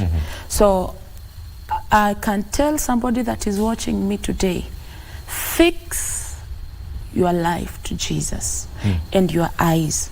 Don't give up. Push on praying. Wow. Knowing that you are believing in Jesus, who never disappoints. Yeah. Hata kama leo hana, kama leo hauna, kesho si leo. Ndio kuna watu they are struggling. Wanasema natamani nitoe ngoma lakini kuanza ni shida. Kuanza ni shida. You take a step of faith and leave everything to God. Watu wengine hatujui venye tumefika hapa. Me, I can't say naweza kaeleza venye nimefika hapa. It's all a testimony. It's all a testimony. Yeah. My life is a testimony. Ukiona mtu mwenye hana pepa zozote anaweza ongea kizungu, see that one is a testimony. Yeah, a testimony. Yes. Hana pepa zozote lakini anaongea kizungu. Anaongea kizungu. We bless the Lord. We bless the Lord. Bless the Lord. Now, I don't know if it's Fadili, Mr. Martin. We need to listen to one of Mr. Sam's song tukitoka nje, si ndio? Yes. Lakini kwanza ningependa tuambie kwanza watu unaweza kukupata wapi, where can people find you on social media if they want to get a hold of you. Mtu akitaka kukupata atakupata vipi, Susan? Ukitaka kunipata utanipata kwa YouTube, Susan Murunga. Go there, subscribe to my channel, leave their comment. Also, you can find me on Facebook, Susan Murunga. Yeah, unaweza kanipata hapo. We talk, you can come and support also the ministry. Yes. Mr. Sam. Oh, yes. Mtu anakupata vipi sasa? Mimi ukiingia kwa YouTube utanipata pale Mr. Sam Riongo, utanipata pale. Subscribe, comment pale na share pia. Alafu ukiingia pia kwa Instagram niko pale Mr. Sam bado. Ukiingia kwa Twitter niko pale Mr. Sam. Yeah. Na TikTok niko pale Mr. Sam. TikTok? Yes. Mimi sijui any story for another day. Yes. Sorry for another day. Before we hapo awali a few moments ago we talked about your song Yeshua. Yeshua Amasia. Amasia. We talked about the song. I think that's the song that should take us now to a break. Sindio? Ndio. Yeah, let's listen to Yeshua. Thank you so much Mr. Sam for coming. Asante. Powerful name. Asante. Nashukuru sana. Susan, thank you so much for coming. Welcome. I wish you both the best. Keep doing what you're doing. Endelea na kuhubiri injili ya Yesu. Thank you. Ladies and gentlemen, let's bring this to a close. This particular segment, we still have many artists coming up your way right here on Good Morning Kenya. Let's head over to Yeshua by Mr. Sam, playing right here on KBC channel, and I hope that you'll be blessed by this particular song.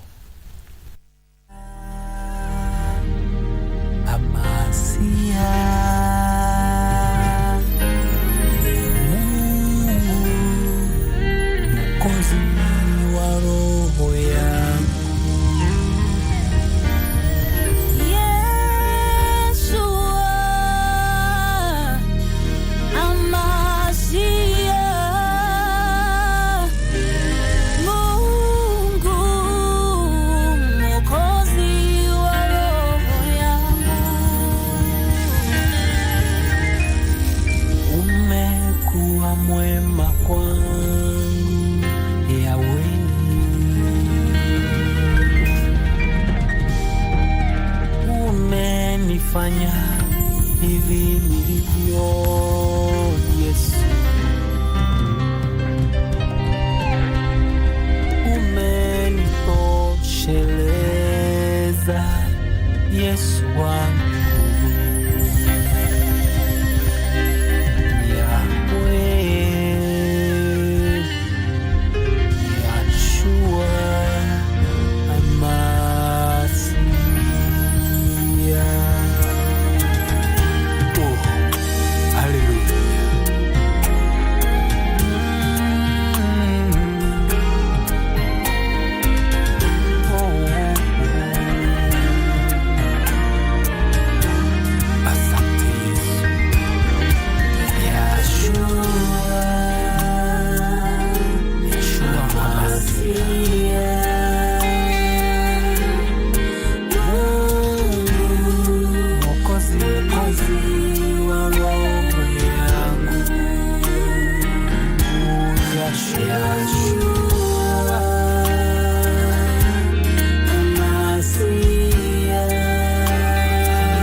nikapanga nikapewa, nikapanda na mbegu nikapanda ila mvua ikunyesha. Bwana mkubwa, tumefanya kazi ya kuchosha usiku kucha.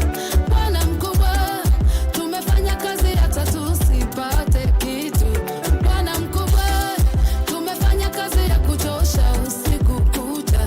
Bwana mkubwa, tumefanya kazi hata tusipate kitu. Lakini kwa neno lako nashusha nyavu, nashusha nyavu, nashusha nyavu, nashusha nyavu. Bwana, kwa neno lako nashusha nyavu, neno lako nashusha nyavu. Yesu, kwa neno lako nashusha nyavu, nashusha nyavu, nashusha nyavu. neno lako Bwana, kwa neno lako Yesu, tuma neno Nashusha nyavu, Kanitaronga, kanitaronga, Bwana sema tena kanitaronga, kanitaronga, kanitaronga, oh, the kanitaronga. nashusha nyavu, Sitachoka, nashusha nyavu, sitakata tamaa. nashusha nyavu, Bwana, tuma neno. nashusha nyavu. Bwana, kanitaronga, kanitaronga, oh, the kanitaronga. Kanitaronga, kanitaronga, oh, the kanitaronga.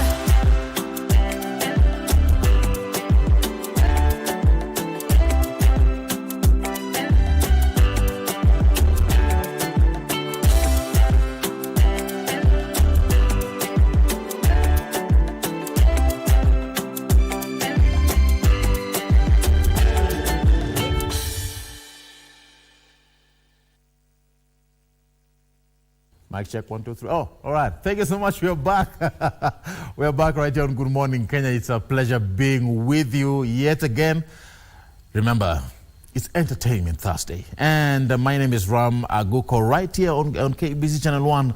We find pleasure in your presence. Thank you so much for sticking with us. We hope that you're being entertained from wherever you're watching us from this fine Thursday morning. Now, let's shift gears from gospel to enter to secular. And in this particular conversation, I am joined by the one and only JTM Salim in studio. Yes, sir. How's it going? Good morning, Kenya. How are you doing, my brother? I'm doing amazing. Thank you for the amazing intro. How are you? I'm good. I'm good. Welcome back to the country. First time being home. I feel like I'm on top of the world. First time? Yeah. Wow, first time? First time. Where have you been? I've been in Louisville. I mean, I've been all over the States. I've been to Atlanta. I've been to, I can't even name all of them, but I'm also going to Canada. But really, it's about Kenya, to be honest with you. All I want right. to tour the whole continent and see how I can just further my brand and see what I can bring, what kind of value I can bring to the people and to the country. Grew up in which part of the country? I was born in Nairobi, but my people's from Somalia. Somali? Yes, sir. So you speak Somali? I speak Somali. Sele. What does that mean? That means how y'all doing. And Swahili? Nah, in Somali. And Swahili, do you? In Swahili is jambo. Which word do you know in Swahili apart from jambo? Nakupenda. Or Nini. Salim, thank you so much. It's a pleasure having you on Me board. too, man. Thank you. And I'm looking at the work you've been doing. Yes, sir. You're making, many great strides. Yeah. Tell us a bit about your journey, how you started, and how far you've come today. To be honest with you, I've been making music for over a decade. For the people who don't know, that's 10 years. I feel like to master anything, you got to do it for at least 10,000 hours. Yeah. That's from Bruce Lee. My journey, I started off just making music because when I was in the States, I didn't really talk to people. It was a different culture, didn't really speak the language very good. So I would write to speak to my friends and my family and tell them how I feel. And now music has become not just something I use to express how I feel, but it's to bring awareness to whatever I feel like I want to drive or what message I want to drive. And that message is really faith and belief in yourself and in a higher power. All right. You're saying you used to struggle, growing up. because of that language barrier. So how did you manage to, get to learn and associate with other kids even as you're growing up? I know it must have been challenging. Oh, it's definitely challenging. Coming from a different country, people start to look at you differently, treat you differently, even though we're all the same color. But the way you learn... Even those of the same color? Yes, especially those of the same color. Wow. They'll treat you way different. But the way to really learn the language, I'd say, is just utilizing your tools, such as the internet, and also just being around the kids and hearing the language over and over and over, watching the TV shows, listening to the music, and then what you feed your mind, what you feed your eyes, I feel like you take in. So that's why I'm here. And sometimes my accent comes on, but it's okay. Sometimes. Yeah, sometimes. Sometimes. I put it on purpose sometimes. Now, growing up, there was this type of musical genre that you loved listening to. What was it? That was hip hop, but then eventually, I feel like my soul was calling me to Afro. I couldn't run away from it because that's where I'm from, and here I am now. I do Afro hip hop, Afro R&B, Afro everything. Afro everything. Yes, sir. You'll freestyle for us. Right now? Right? No. You ready? Let's take a break. Let's take a break. He's ready. Let's take a break right now, and then we'll be back. After this, we will have a freestyle from JTM Sally. Let's go. Let's go. Let's go.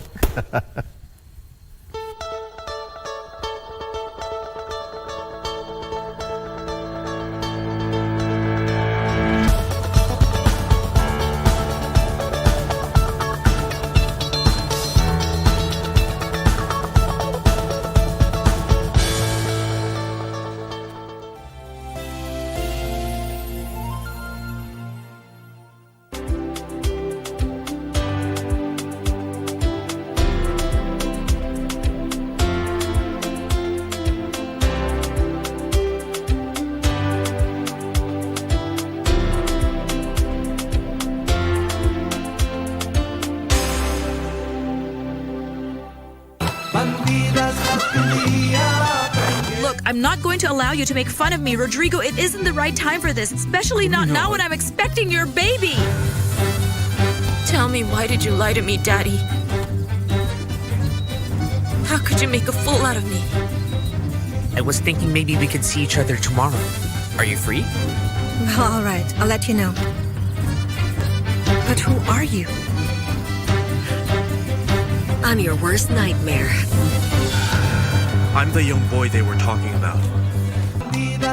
Las Bandidas. Nimekuja tu bila nimesikia habari njema. Pia unajua baba mtoto ni nani na anapanga kuja lini kujijulisha kwetu. Mimi sitaki mambo ya mahari kutoka kwako, na mimi sitakubali hiyo union yako na Jane. Congratulations, man. And that's it. Because everyone thinks that I'm the one responsible. Wewe unatakiwa utafute Trish. I don't need advice from either you or Trish. Oh, have you told Mark who the father of the child is? I don't want to talk, Mark. Tameniambia wants to take care of that child. You know, Mark, he just talks big. Sasa umekuwa mzazi. Unajua mimi bado mimi ni msichana. Wa mama ni wewe na Madhe. Welcome to the club. No member of this family should be working for this company now. And who else to trust if not family? Are you one of Joel's sons? I need you to keep a close eye on Nick. I don't trust him fully. He's nothing close to the truth. Nick, baby. You've never been so big on character. What's changed? Can I talk to you in private? Yeah.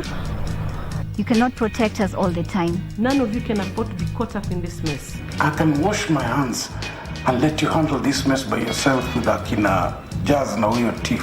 There's someone trying to bring us down. Us? Why do you think I'm here, Nick? Alice stole our data and document. Do you have any proof of that? You're working on it. This is a matter of life and death.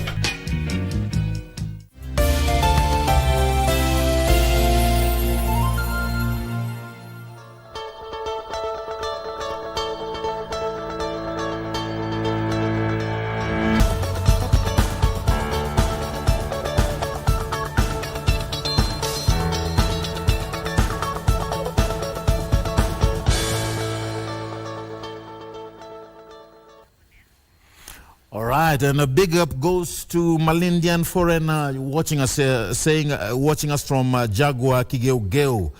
No, that's a song. Someone is my favorite. Jaguar Giogeu is my favorite hit. That is Malindian.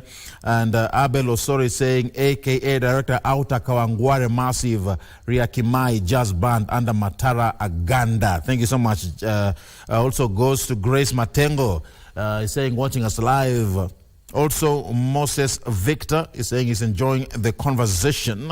And remember, we asked the question on our Facebook page, what is your favorite Kenyan secular artist?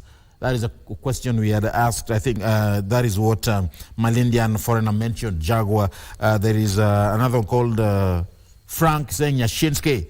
All right, so those are just some of the comments that I have so far. Remember to keep watching us, keep engaging with us. The hashtag is Good Morning Kenya, at Ram Aguko, not KBC Channel 1. It is Entertainment Thursday. This is Good Morning Kenya from wherever you're watching us from now. I am with JTM Salim. Before we took that break, you are about to do a freestyle for me. Yeah, I'm ready. All right. Do you have something I'm in ready. the bag? I'm ready. You're ready? Yeah. Go. I copyrighted all these rhymes and the freestyles. They ain't never heard a hit till they heard mine. Everybody look like money, it's a good night. Till we go back home and it's all lies. But the next line, word from the wise. To get rich, there's an absolute science. You can run down to movement sound. The library, it got the appliance. For my people, I pray you go further than me. Go further than the eye can see. Just remember that you're running with me. With no shoes, I got run with my feet, living intentionally. The money to chasing me. 100 hours a week, living intentionally. The money to chasing me. 100 hours a week. Oh, yeah. $100 a week. Yeah. Is that what we should be earning? 100 hours a week is what you be working. Oh, 100 hours a week? Yes. Wow. Yes. No stop. Did you compose that? I did. It's called Living the Dream. It's out on all streaming platforms, including my website, movementsound.org. Wow. Yes, sir. Check him out. Yes, sir. Check him out. Yes, sir. This is a real thing here. And also, the title actually is my book titled Living the Dream. It's out on Amazon and also my website. Check it out. By your boy Salim, a.k.a. Hassan Magan. You wrote a book? Yes, my first book. It's called Living the Dream in real life. What's it all about? Living the dream? Living the dream in real life and how to do it. It's just my journey and just showing people like, you don't have to be known by no big label. Yeah. You don't have to have big money. You don't have to be from no big city. You can do it where you're at, with what you have, and where you're from. All you need is the internet. You know, everybody nowadays talks about such things. You know, people say, especially the youth, the young people, they say you need to be connected for you to get a song out, for you to get a good producer, for you to get even media viewership, for people to listen to you. You need to be connected. For you to get a job, you need to be connected. You believe that is not what we all need? Well, let's look at the word connect, right? Yeah. If we look at the word connect, it means to put two things together. Yes or no? Yeah. So the internet is the way we connect. So even if I don't know somebody in a certain industry, right, as long as I do the work and I network and use the internet, I'll be able to connect to everybody in the world. Are you doing that? Yes, right now. How am I in the States and I'm right here in front of you in Kenya? Because of the power of the internet. Wow. And we need to take the internet very serious. The internet has made me a website that produces 4 figures a month because of the internet. If the word connect means to put two things together, the internet has put the world together. So why not use it? What is the story that is in this book that people do not know? When it comes to success or wanting to live your dream in real life, sometimes in the physical, it won't look like you're living it. But to have faith in God, right? To have complete faith in God is to have faith without seeing it. In the beginning, right? In the physical, it may not look like I'm living my dream. But in here, if I know I am, if I see it, if God shows me the image and I follow that image, it's gonna eventually appear in my reality. Yeah. But everything in my reality is supposed to tell me it's not real. It's supposed to stop me from believing. But if I have complete faith, I'm gonna walk and keep believing, even though my reality might look like poverty, right? So you can attract positivity. You can attract what you want. Yes, because poverty is not real. It's in the mind. It's a state of mind. poor just means passing over opportunities repeatedly. Say that again. Passing over opportunities repeatedly means you're poor. Poor is not about money. Being broke is not real. It's all in your head. And you attract that energy. Yes. And the universe receives that. Will give it to you. And it will give it to you. It will give it to you. You only get what you want. You don't. If I want bad things to happen, I think about bad things all the time, bad things will happen. Now, am I saying bad things don't happen? They do. But do you see it as bad things, or do you see it as a stepping stone to move forward? I see it as a stepping stone. When you look at yourself. Yes, sir. Yes, you've been there. 10 years down the line. And there's that story, there's that experience that you went through. Yeah. There's that thing that you went through that today, when you look back into that, you're like, my goodness. Tell me about that experience that you still remember till today that changed everything. This might sound heartbroken, right? Yeah. I lost my brother in 2017, and that woke me up. I used to want to do music for a long time, but I've always felt like I had to have a plan B. But then when I lost my brother, the last thing he said to me was, bro, we're waiting on you to make it happen. And at that time, I was running a business. I was, learning how to network, but I didn't know how to put it together with music. So I didn't know how to make what he's saying happen. And what was he doing? What was he doing? Yes. He was in the streets. He was living a life that he didn't want to live, but he felt like he had to.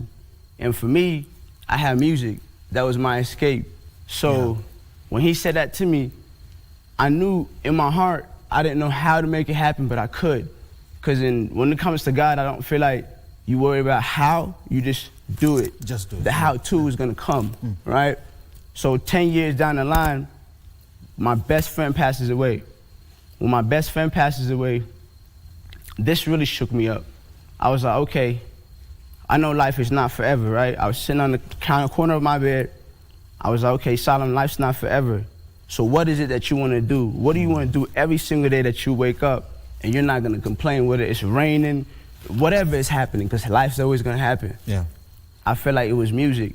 I knew no matter what happened, I was always going to go to the studio. I knew no matter who passed away, who got sick, what car broke down, didn't matter.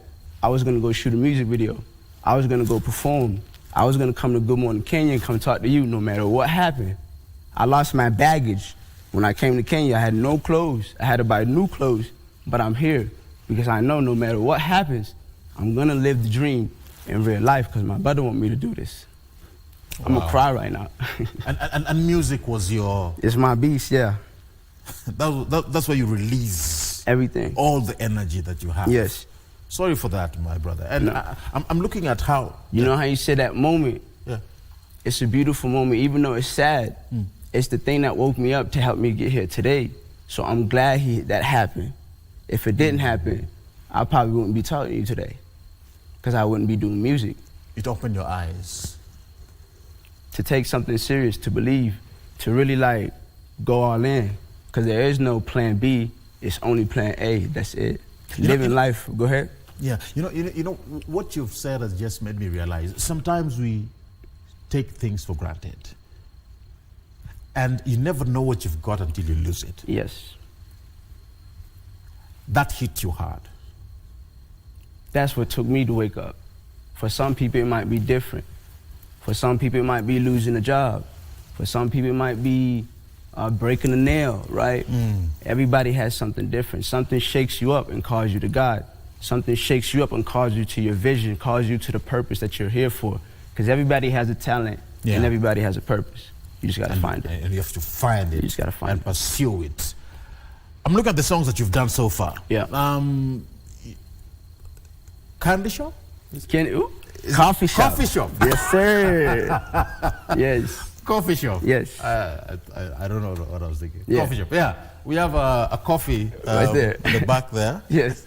Coffee shop. Tell us something about that song. Coffee shop. Coffee shop was the second song I made with my ex, Amiria. She's on the song too.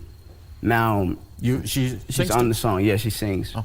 So Coffee Shop is just really me talking about the story how I fell in love with her in the coffee shop. So that's why it's called Coffee Shop. Yeah. All right.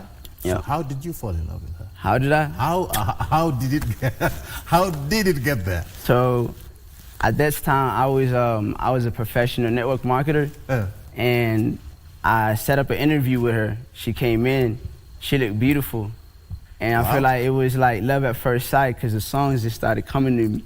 The melodies just started coming in my head. And you said you've passed the interview already? Yes, she passed. You passed. She passed because she took my heart away. So, and then one day I called her, I said, hey, I got a song I want you to hear. And I was like, you make the pain go away. So time with you not a waste. I do not care what they say. Ay, I pray your love's here to stay. I pray your love here to stay. Yeah, I teach her, learn from her. We from two different worlds. You know, our wife, I traded my Somali girl, but that's no dish to her. I have respect for her, cause I would rather take this diamond over her. You, Thank you for your time. That's a real deal. Yes, That's sir. a real deal. Yes, sir. Did she fall for you? She did. We fell in love. We was together for like 2 years. But and then, you know, that happened. Yeah. When I was in the corner of my bed when my best friend passed away, I had to sacrifice some things. So I walked away from my relationship. Yeah. I walked away from the organization I was building, and I went all into music. And we're here You today. left it all. Did you ever regret it? I didn't. Sometimes you got to give up the good for the great. All right.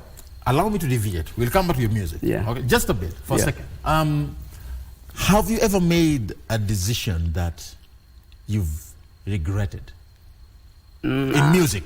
In music? Or? I wouldn't say I don't regret anything. I've made decisions that hurt. Yeah. That I still feel today. Yeah. That hurt. But I know I made those decisions for a reason. So I don't let the hurt bother me because emotions are like fickle. Emotions come and go. So it's not really to ignore your emotions, but it's to control your emotions. But can your emotions affect your music? Yes, I use my emotions for my music. So even though it hurt, I go straight to the studio and I drop the whole album about the hurt. And here we are today. And that's how the lyrics come through? Yes. Wow. Wow. Now, I'm looking at, you know, your inspiration and the thing that now pushes you towards going back to the studio, getting the songs done. And it's intriguing for me. And how then do you wake up in the morning, even in times when you doubt yourself? When you've had moments where you've actually felt like giving up. Oh yeah. Don't tell me. Every day. So yes, you may have that inspiration. Yes. But there are those moments, those low moments. Tell me about those moments and how you managed to come out of that. Man, in those moments, I ain't gonna lie to you, it used to be hard, but now it's like I have messages people send me. They tell me they're inspired. I have messages people tell me, hey, I started this because of you doing this.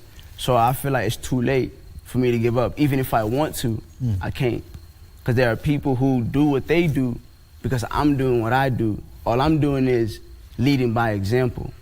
So if I stop, it's a lot of people that's gonna stop. So that just keeps me going. So when I doubt myself, I say, hey, you look, Solomon, you ain't doing this for you anyways. This is for a higher purpose. This ain't for me.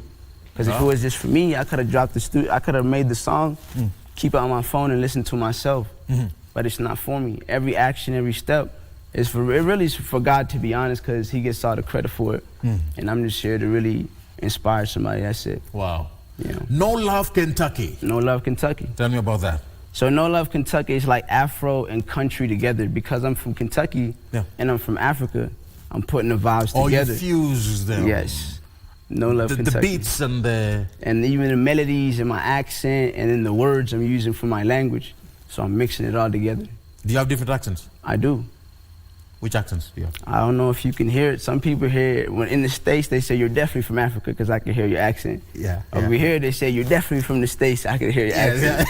So it's the one you hear. I don't know, you know. Okay. Okay, but like my accent, if I go to the States, they will say, you're definitely from Africa, yes. All right. So No Love Kentucky, when was it released? No Love Kentucky was released with my series. I got an album called Treasure X. And I wrote that album after I left my the relationship, and I also got nominated. Well, I got on the Grammy ballot for Best Rap Performance.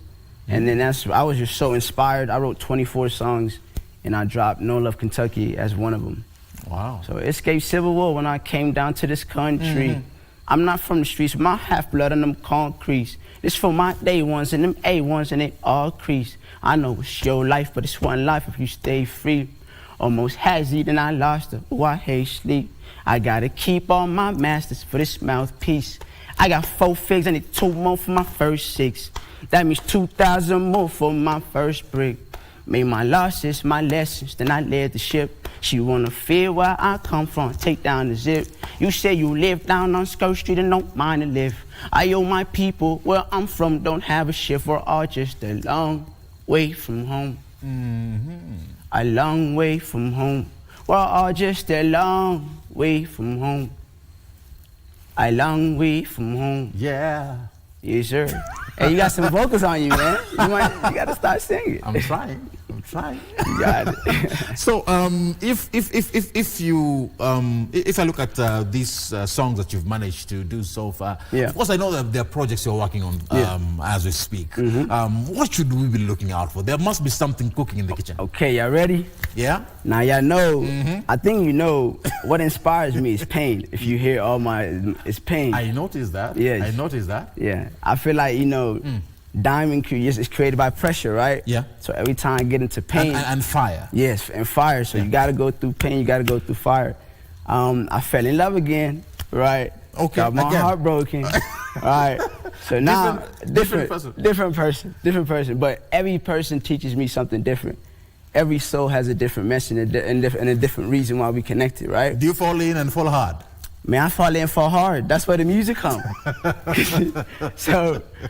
Next project coming out is called Selling Love for a Living. Yeah. And I think this is my best masterpiece. This right here, like the afro is there. You know, at first when I was doing afro, I just got started. You could still hear a little, hip hop. But now this whole album is straight afro. I'm giving the message, giving the bars. I'm using my language. I'm bringing Swahili in it. I'm even like phone conversations with the girl that we had. It's on the album. It's all there. Wow. I wish you the best, man. Thank you. Keep doing it. Keep doing it. Thank you. I know that once these songs are out, there'll be a big bang. Yeah. Especially on YouTube. Yeah. If someone wants to get a hold of you, how can they do that? If you want to get a hold of me, right?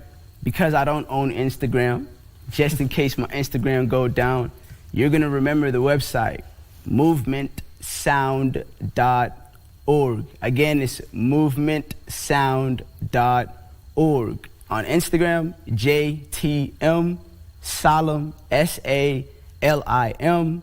That's SALIM on all social media platforms. But remember movementsound.org though. JTM Salim. Yes. JTM, what does it stand for? Join the movement. Oh. Because for me, it's I'm not just an artist. I'm really just leading by example. Wow. I'm actually a music marketer and a podcast host. So what I do is just show people how to take what they have and create a profitable business. What's the name of the podcast? Big and Busy. We're top 5 on Spotify. Most globally shared globally shared podcasts in the world right now. This is the big deal. The biggest. Yeah. Good morning, Kenya. I want us to bring this conversation to a close. And what is the best way of wrapping it up? Yeah. Apart from with his music playing right here on KBC. Let's go. Channel 1. Let me hear Kenya's watching. Let me hear JTM Salim. Let me hear it. Take it away. I'm ready. Producer, twende kazi. I'm ready. Ooh.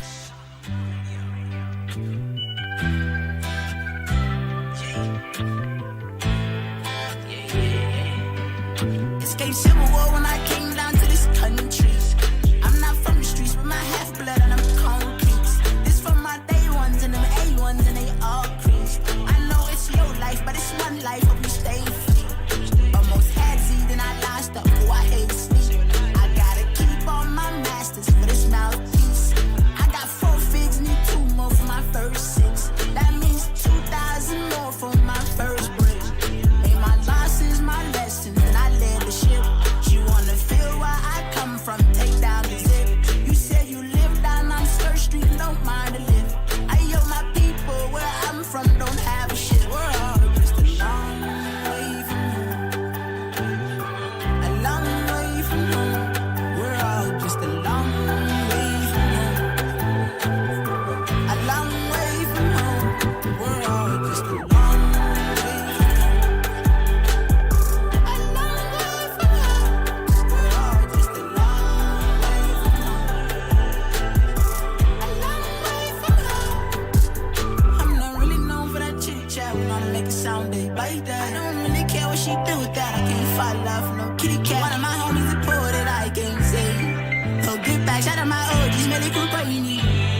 forget that. I need yes, then it's me again. It's a long, I'm making it known. We're not dating, we can talk on the phone, but you cannot follow me home. We're not mating, you can look if you want, but you are not getting the phone. I'm mistaken, you and I could work.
Kanta kesho gani ngali na uwezo wa kuifanya, nitaifanya hadi mwisho. Mwambieni huyo devil simogopi shetani, sa God yuko nami hadi kifo. Kanta kesho ipe nguvu na uwezo wa kijana na akili za mzee, daima niwe imara wasiniangushe.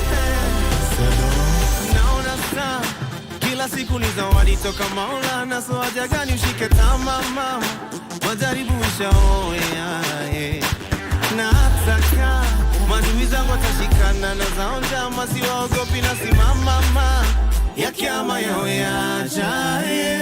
Yendo pesi na songa naye, wanashangaa kuna stress na kuanga naye. Naishi sauti na kesi mahakamani, au deni za majirani, niko fresh nje na ndani. Oh yeah, ogopa Mungu pekee, wanadamu kija kutafash, naomba Mungu mtete. Maneno yao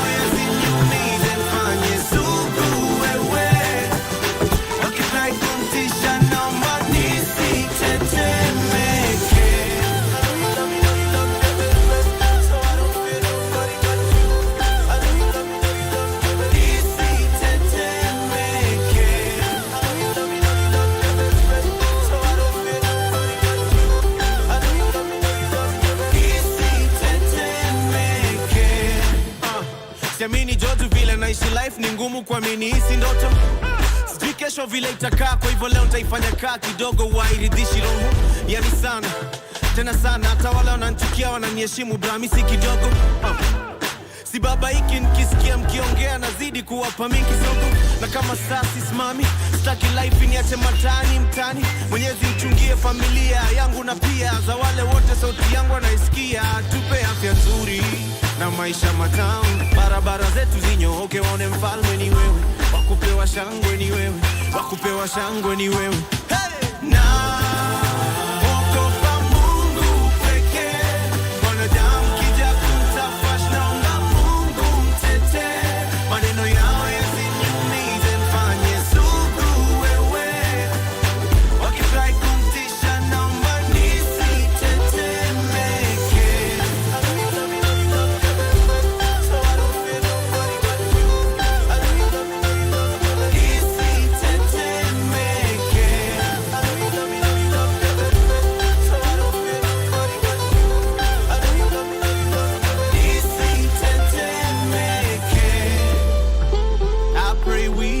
Me and my people, we never die. Say we live forever, and forever we multiply. And wherever we go, nini waneza nisho, takasi na kitu, uko na mimi kila siku, wewe pekee. Na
I want to show them my attitude.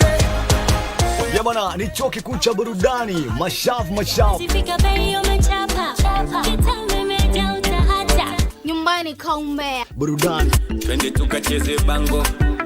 Mama it takes two to tango. Na interview kali kutoka Pwani. Nakucheza nawe. Baby nimechizi nawe. Na ukitaka tuiwashe leo.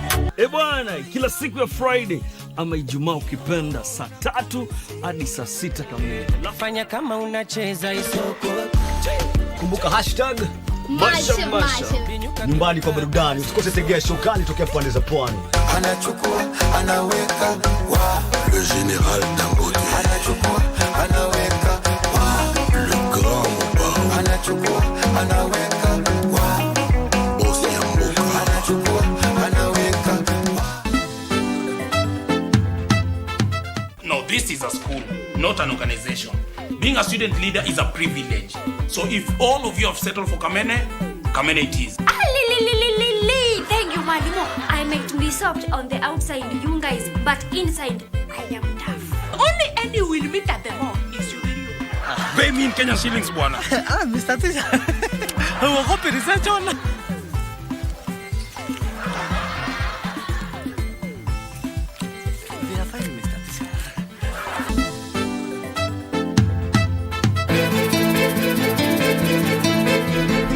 Wewe uone unalaana kukuwa na dini.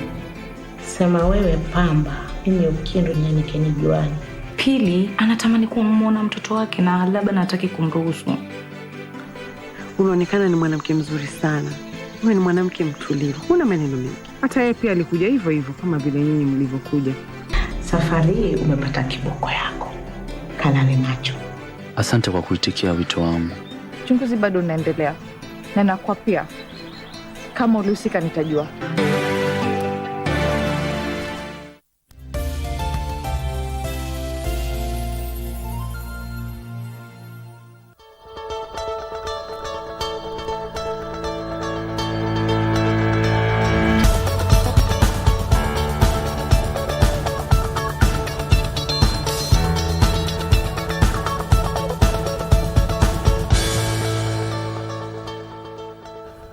Yes, and we continue with this show still, Entertainment Thursday. And those are just some of the songs that are there to kickstart your morning, to boost you up and give you energy for the day. This is Good Morning Kenya. My name is Ram Maguko. I hope that you're well wherever you're watching us from. Keep engaging with us. The hashtag is Good Morning Kenya at KBC Channel 1, and my handle is at Ram Maguko. We are still continuing with our show, and the next guest I have joining me on set is none other than Rampage Band. Yeah. Karibuni sana. Shukran sana.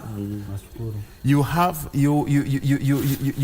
Rampage Gang. Yeah. Now you have my name in your your name. How did you come up with this particular name, Rampage Gang? Let me start with you. Eugenia. Okay, my name is Arika, as the stage name. And the name Rampage Gang, this name came from the year we tulipata 2021. 2021. Yeah. So that's what muli come together ama ndo jina ilipatikana? Hii ni jina. Kukuja pamoja tulikuja corona, enzi ya corona. Enye kama si corona, singejua kanaweza imba. Sa mlikuwa okay.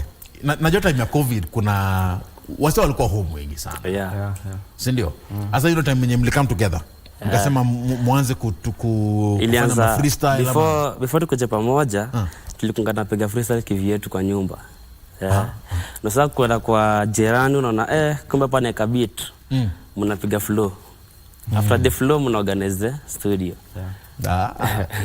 Saizi mko D. Sasa tuko Dando. Hiyo time mlikuwa wapi? Dando bado. Si bado product.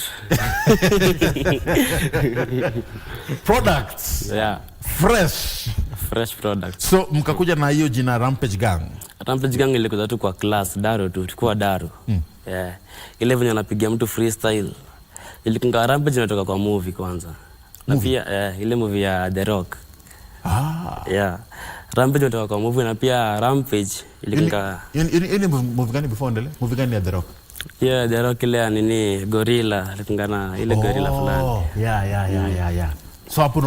Yeah. So hapo ndo mkakuja na hiyo jina. Unajua The Rock amejitahidi. Kwa movie zake ako nini, yani ako tu stable.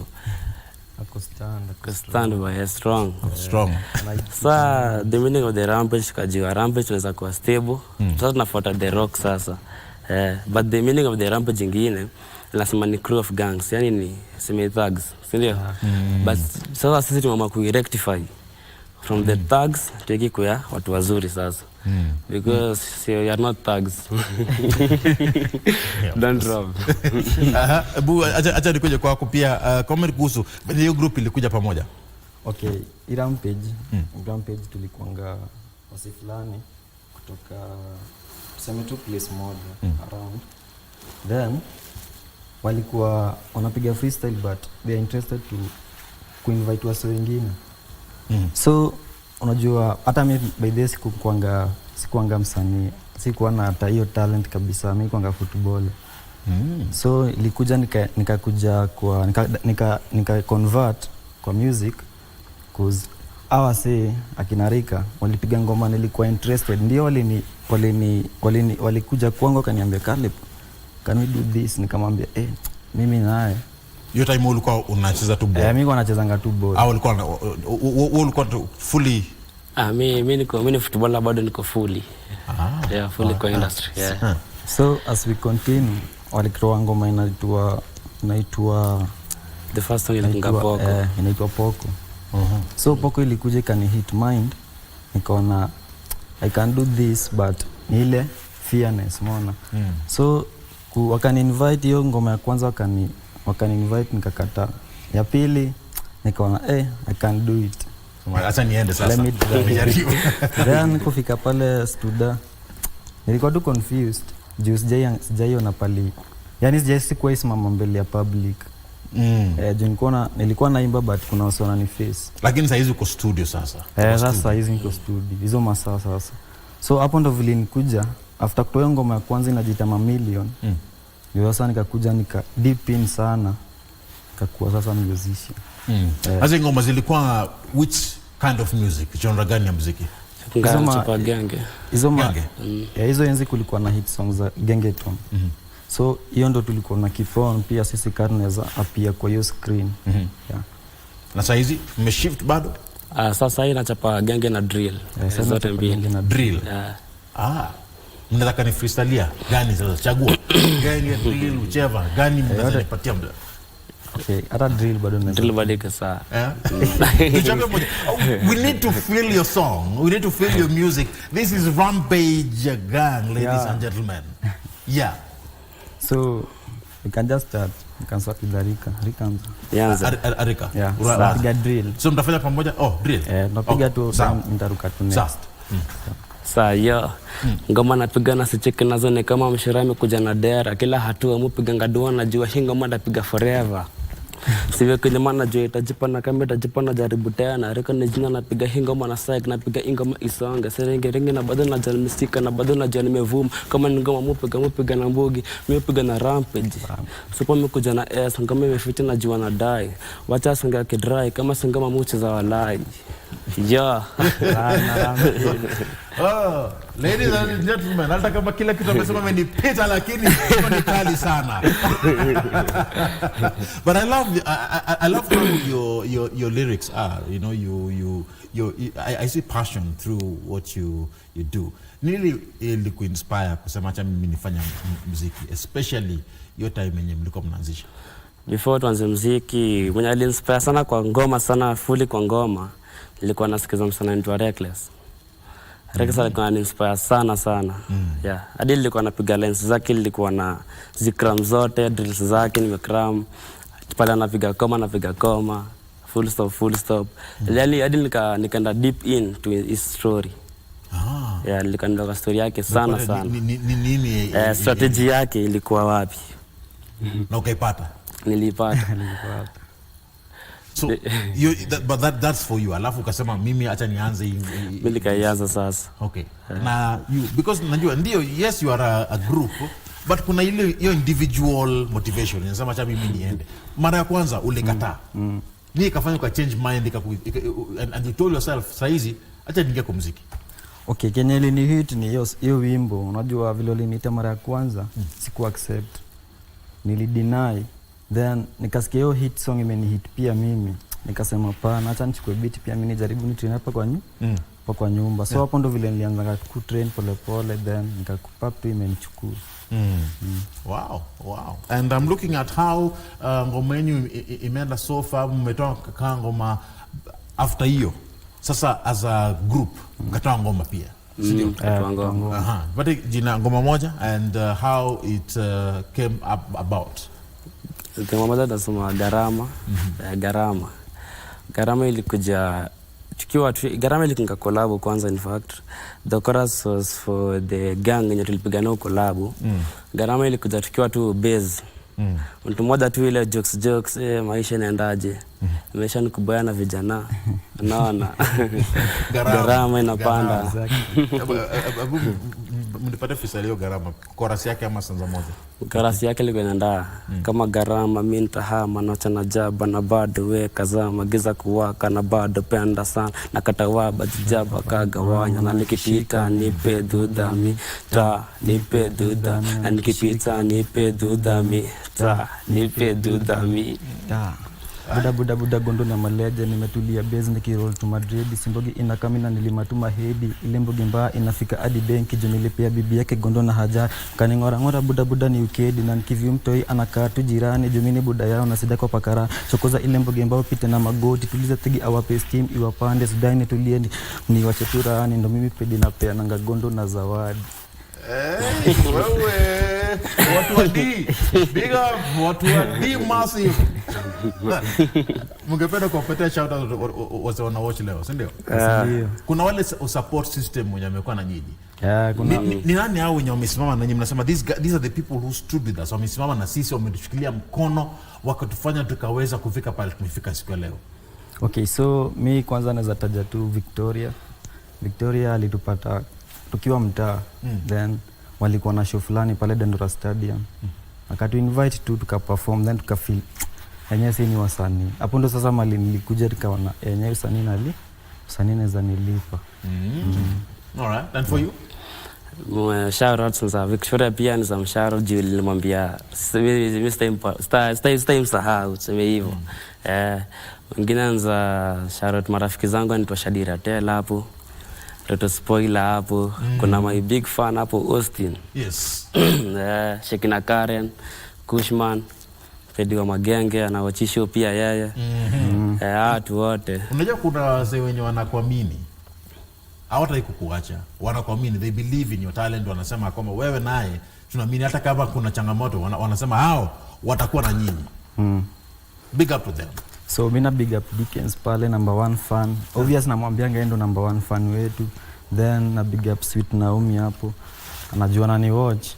Then Maparo pia na big up tu sana. Thanks, man. Yeah. Mtu akitaka kupata kwa mtandao anaweza kupata vipi?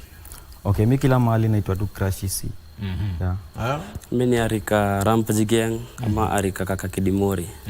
Hey, hebu sema Arika Kaka Kidimori.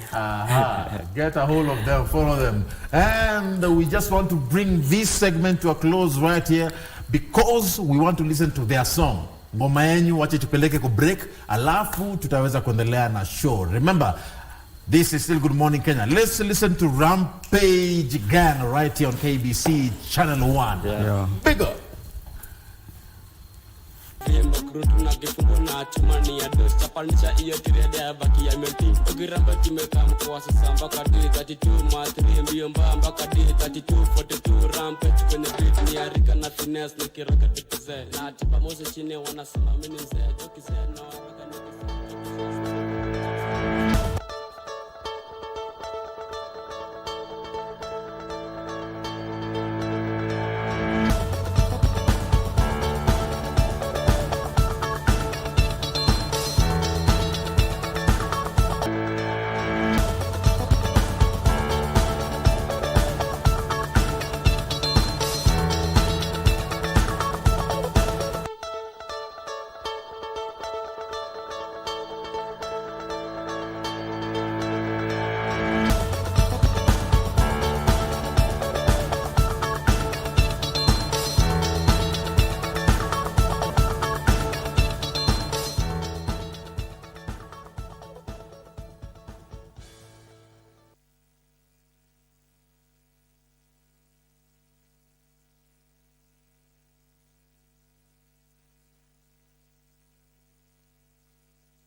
wa simba.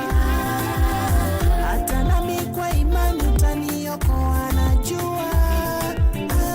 Nisaidie Baba, nisaidie Yesu, nisaidie Yahweh, unisaidie. Niongoze kwa Roho wako, unishike mkono. Uniongoze kwa Roho wako, unishike mkono.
And ladies and gentlemen, that is a song that is leading us to this particular conversation today.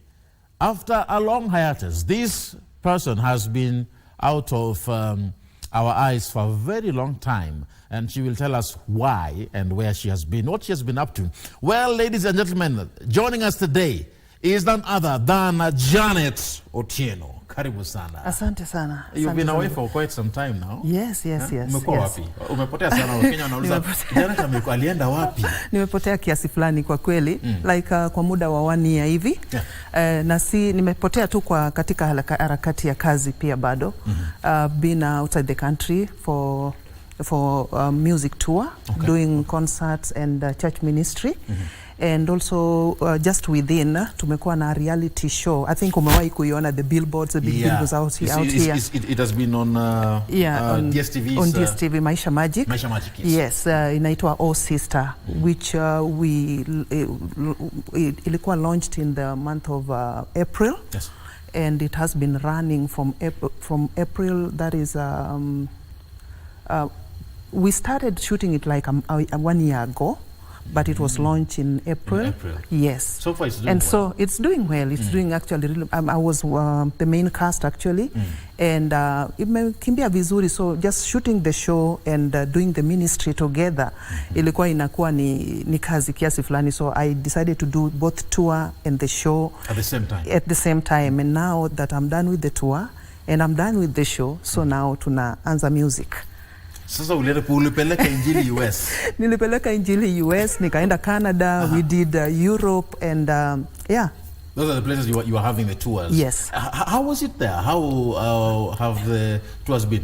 Have they borne any fruits? Yes, of course, because you know we have a lot of Africans in the US, in Canada, and in Europe, and they still embrace our music so much. And sometimes I just feel like I miss our Swahili. You know what I mean? Yeah. I miss listening to those Swahili music. They know, yani una connect nayo. Even when hata wewe saa zingine ukisikiliza the music za kilugha, unajua, unasikia kama inaingia fulani hivi. So Kenyans abroad pia kuna vile wana miss Swahili, wana miss seeing their artists. So it has been actually a successful tour in US. I nilienda kwa so many states Yes. And even in Europe, even in Canada. So imekuwa a successful tour. Welcome back. We thank God. Welcome back. Thank you. It's a pleasure having you today. Thank you so much for coming to Thank you.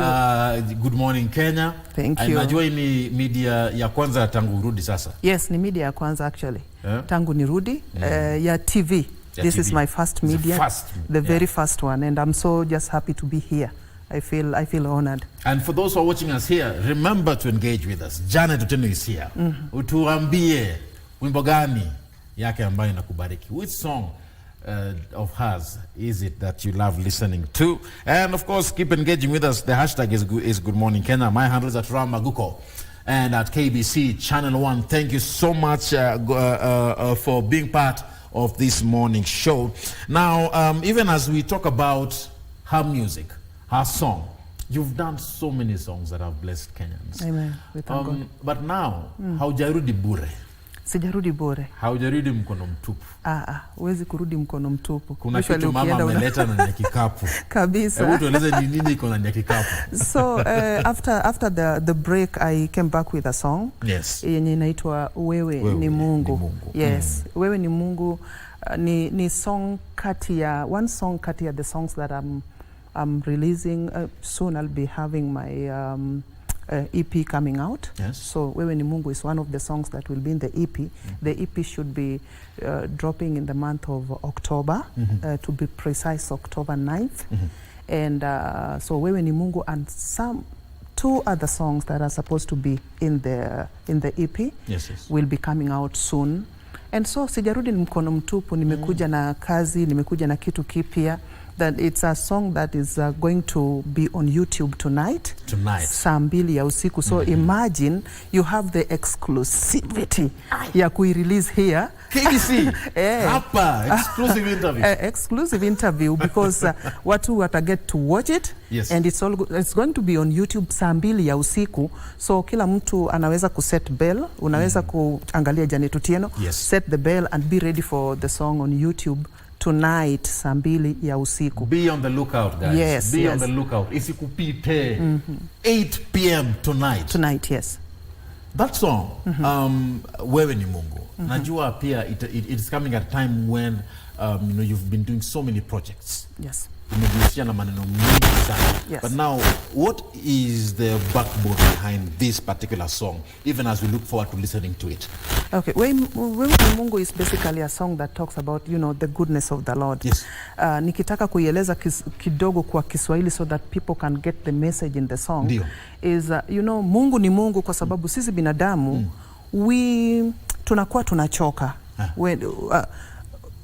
Ukikuja kwangu mara ya kwanza, mara ya pili, ya tatu, we get tired. Kila saa ukiomba msaada. Yes, tukiomba msaada. And even madhaifu, kuna vitu tu, kuna mapungufu zangu fulani ambaye ninakuwa nazo. That binadamu hawezi kunivumilia kwa muda mrefu, atachoka pia na madhaifu zangu. Nasema tabia yule sipendi kabisa. Now, even when you are in a position to help or in a position to bless somebody, you feel like kuna kitu yake fulani ambaye sipendi. So I'm not going to give or I'm not going to bless because nimechoka naye. But we have this one person ambaye you could be doing everything and anything that is not even pleasant kwa macho zake akikuangalia, lakini bado akona ile neema tu ya kwamba bado anaweza tu akakubariki, anaweza akakusikiliza, anaweza akakuponya licha ya madhaifu zako, zile vitu zote ambaye umekuwa ukifanya na inamuudhi kabisa. Binadamu hawezi kufanya hivyo, lakini Mungu anaweza akafanya hivyo. Na kumbuka yeye ana vyote kabisa ambaye anaweza kukupatia wakati wote. Binadamu na yake kidogo tu ile atajisikia kabisa na atasema siwezi. So Mungu ni Mungu, hawezi akalinganishwa na binadamu. He is just God. So Wewe ni Mungu. That is where my inspiration is coming from. Wow. Yes. Wow. And even as we look at that, it's powerful. Kwa sababu unasema wakati mwingine unaweza tamani msaada, lakini watu wanaweza choka na wewe. Na wanasema kwamba wewe ni msumbufu. Unasumbua watu. Ndiyo. Unapenda wewe ni omba kila wakati. Wakiona simu yako wanachoka kabisa. Na mkono yetu inakuanga ni fupi. Mungu yake mkono yake sio fupi kama sisi binadamu. hata kama uko naye una feel ya kwamba leo nimempea, jana nilimpea Mungu, you can go to him in the morning, noon time, jioni, hata usiku wa manane, bado ataamka, atakusikiliza kwa kila ambaye unasema. So he's God, he's just God. He's just God. Yes. And ladies and gentlemen, I want us to just get to feel her song right now on Good Morning Kenya, and then we'll continue with this conversation. I'm wondering, Janet, umewahi kuwa kwa hiyo position ambayo you've been asking na mtu amechoka na wewe? Oh yeah. Mtu amechoka na wewe. Ndio? Yes, yes. Utatueleza kuhusu hiyo. Nitawaeleza kuhusu. Yes. Let's listen to her song playing right here exclusively on Good Morning Kenya. Janet Otieno in the building.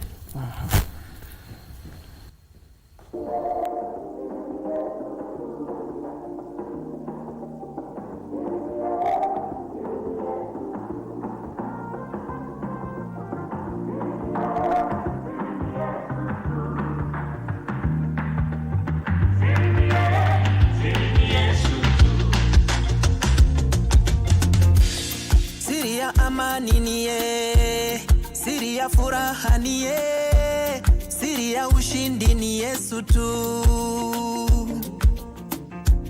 Siri ya amani niye, siri ya furaha niye, siri ya ushindi ni Yesu tu. Oh, oh, oh, siri ye. Siri ni Yesu tu. Mama. Siri ni Yesu tu. Siri ye. Siri ni Yesu tu. Yeah, siri mama. Siri ni Yesu tu.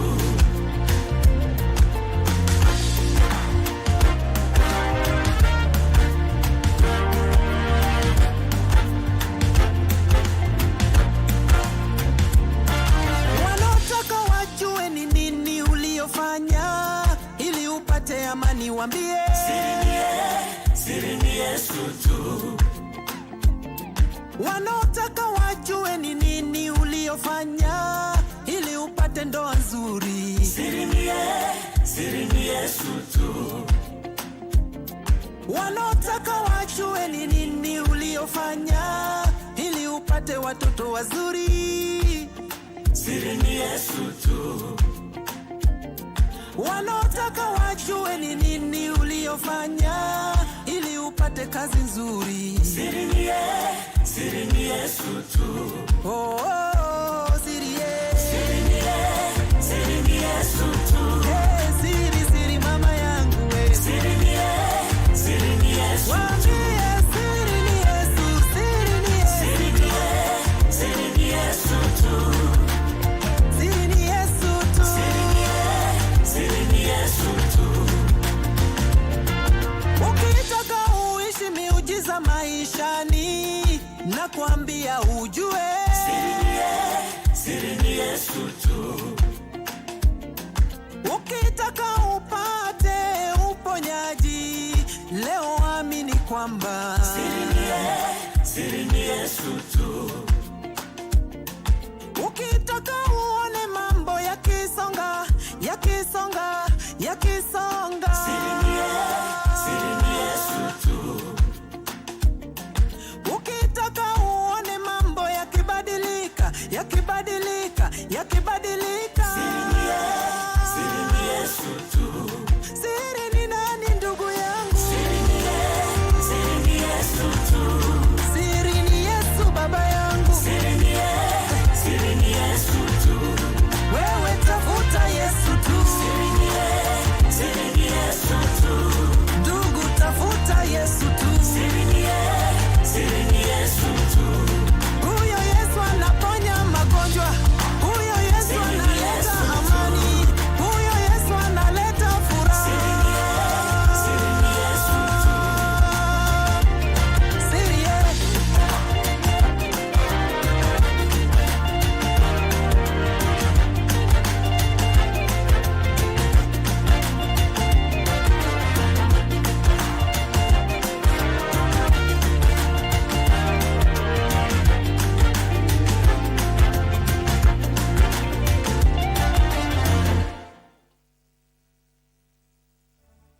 And ladies and gentlemen, it is all about matters concerning entertainment right here on KBC Channel 1, the gospel music, gospel industry right here. Joining me in studio is Janet Otieno. Tumesikia wimbo yake Siri ni Yesu tu. I love that song. The secret is Jesus, yes. Na hiyo ndo watu wengi hawajui. Watu hawajajua hiyo, laiti wangelijua. Laiti wangelijua. Tunaweza kuwakumbusha ya kwamba siri ni Yesu tu. Kama uko hapo nje tu na ujui siri iko wapi, wakati mwingine unaona kama vile Ram hapa unaona vile amependeza, aligundua siri. Kwa sababu ukigundua siri ya Yesu ni ya kwamba hata maisha yako inabadilika. You live the way unaishi, the way hakuna kukunywa pombe mingi, hakuna kuingia kwa tabia ambazo hazifai, inakuharibu mwili. So siri ni Yesu tu. Tuache pombe tafadhali. Siri ni Yesu. Tuache pombe, acha nirudie tena. Enda kanisani, omba Mungu, rudi nyumbani, kula ulale basi. Before we took that break, tulikuwa tunaongea kuhusu that point in time when unatamani msaada. Yes. Unatamani usaidizi. Tumesema siri ni Yesu. Yes. Na ukagundua kwamba binadamu wanaweza kukuacha, wanaweza kukutema na kupiga mawe. Wanaweza. What was that experience? Najua labda hata Wakenya wengi labda hata hawajui story yako, ushuhuda yako labda. Yes. That experience that you went through, that you can share with us today as a testimony, that surely I was trusting in a man and I got disappointed. Na siri ni Yesu tu. Unajua mimi kila mtu katika maisha in life, kila mtu anakuwa amepitia. Hakuna mtu ambaye anaweza sema wewe not unless otherwise. Wewe umezaliwa tu na maisha yako has been just that roller coaster type of life. Wewe unasikia tu vizuri, maisha yako imekaa vile vile. Binadamu siku zote kuna season. Just like duniani kuna season ya kuna time ya rain, kuna time ya ukame, kuna time ya jua, kuna time ya baridi. Unajua the same way kwa binadamu inakuwa hivyo tu. That's what it's in the Bible inaiongelea. Kwa hivyo hakuna mtu anaweza kuwa jua inamwakia siku zote, mvua inamnyea siku zote. Hapana. Kuna siku ambayo utafika tu ya kwamba vitu zimekukaukia. And so even my upbringing, mimi sikuzaliwa kwa familia ambayo ati tuko nayo, tuko na hela. Ati pesa iko kila wakati. Nimepitia tu maisha kama kawaida, kama tu binadamu wa kawaida tu. So I also went through challenges of life nikiwa na grow. And so at some point I saw how my parents could struggle just to put food on the table, to make sure that we go to school. And at some point inaweza kukauka sana where you will have to go to people to get this help, of which kupata ilikuwa inakuwa ngumu kwa sababu binadamu inachoka. So it's an experience yenye nimekuwa nayo in my upbringing, nimeiona kabisa. So yes. And kuna watu wengi ambao pia wako na shida. They have so many challenges. But apart from music, you are also trying to help people in their position. Yes. Because hao pia wanahitaji msaada. Yes. Wanataka kitu iwafikie. Tell me some of those projects that you are engaged in. Of course I know about Janet Otieno Foundation. Yes. All right. Yes. Unasaidia watu pale nje. Yes, so we have Janet Otieno Foundation, which we go out to reach to the less fortunate. Unaona tuko na watoto mayatima, tuko na wamama wajane where wanahitaji msaada. Mimi pamoja na timu yangu, my management team, tunaenda huko Mathare, tunaenda sometimes we go to huko kwa prison, tunaingia Kibera, tunaingia huko Gomongo, you know those areas ambayo unaona watu wanapata shida. And then tunafika kabisa, we interact with them, we give them, tunasaidia kwa mahali ambayo tunaweza. And kuhakikisha tu ya kwamba even in the hospital we've gone to Mama Lucy Hospital several times, just to see wamama the new mothers, you know, wale ambaye tu wamepata watoto. Unakuta sometimes the hospital inakuwa imejaa sana na wamama wanalala chini na watoto, and the babies wanakuanga very delicate, very sensitive to the dust na baridi. So sometimes we just work on the mattresses, you know, na small beds. Tunapeleka where by hata mama akilala hapo kando ya mtoto, that small mattress is there for the kid, anawekwa hapo, analala, anafunikwa vizuri. And we make sure that they have diapers, we take the sanitary towels to them. And also just to make sure ya kwamba at least wakati anatoka hospital that first 2, 3, 4 days ambaye amefika nyumbani they can eat, wanapata unga ya ugali, unga ya chapati, sukari, sabuni ya kuosha vitu na vitu kama hivyo. And other than that I've also been supporting other initiatives ama hizo like there is a lady called Sharon Korir. Yeah, akona this Fistula Foundation whereby identify the women that are going through the same because like yeye ni victim of such. And so alinileta karibu so that we support together and also just making sure ya kwamba hii kitu imerun vizuri, unaona.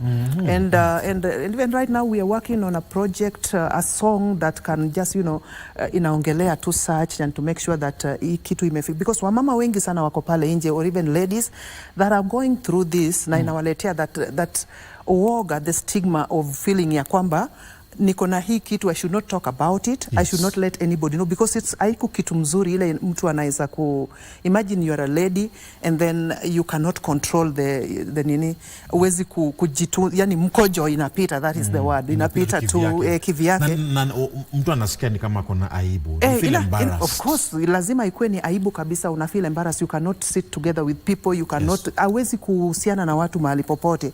And so unakuta kama most people hawajui kama ni kitu inaweza tibiwa. Wanakuwa wamekaa tu wanapitia through that, wanakosana na the husband because the husband cannot, hawezi kukuvumilia. Just to go out there, the song will also be talking about just creating awareness to letting people know that this is something that actually can be rectified and unaweza rudi kuishi kwa maisha yako ya kawaida. So we do such kabisa na kuenda kwa school pia kuona watoto, the girls schools.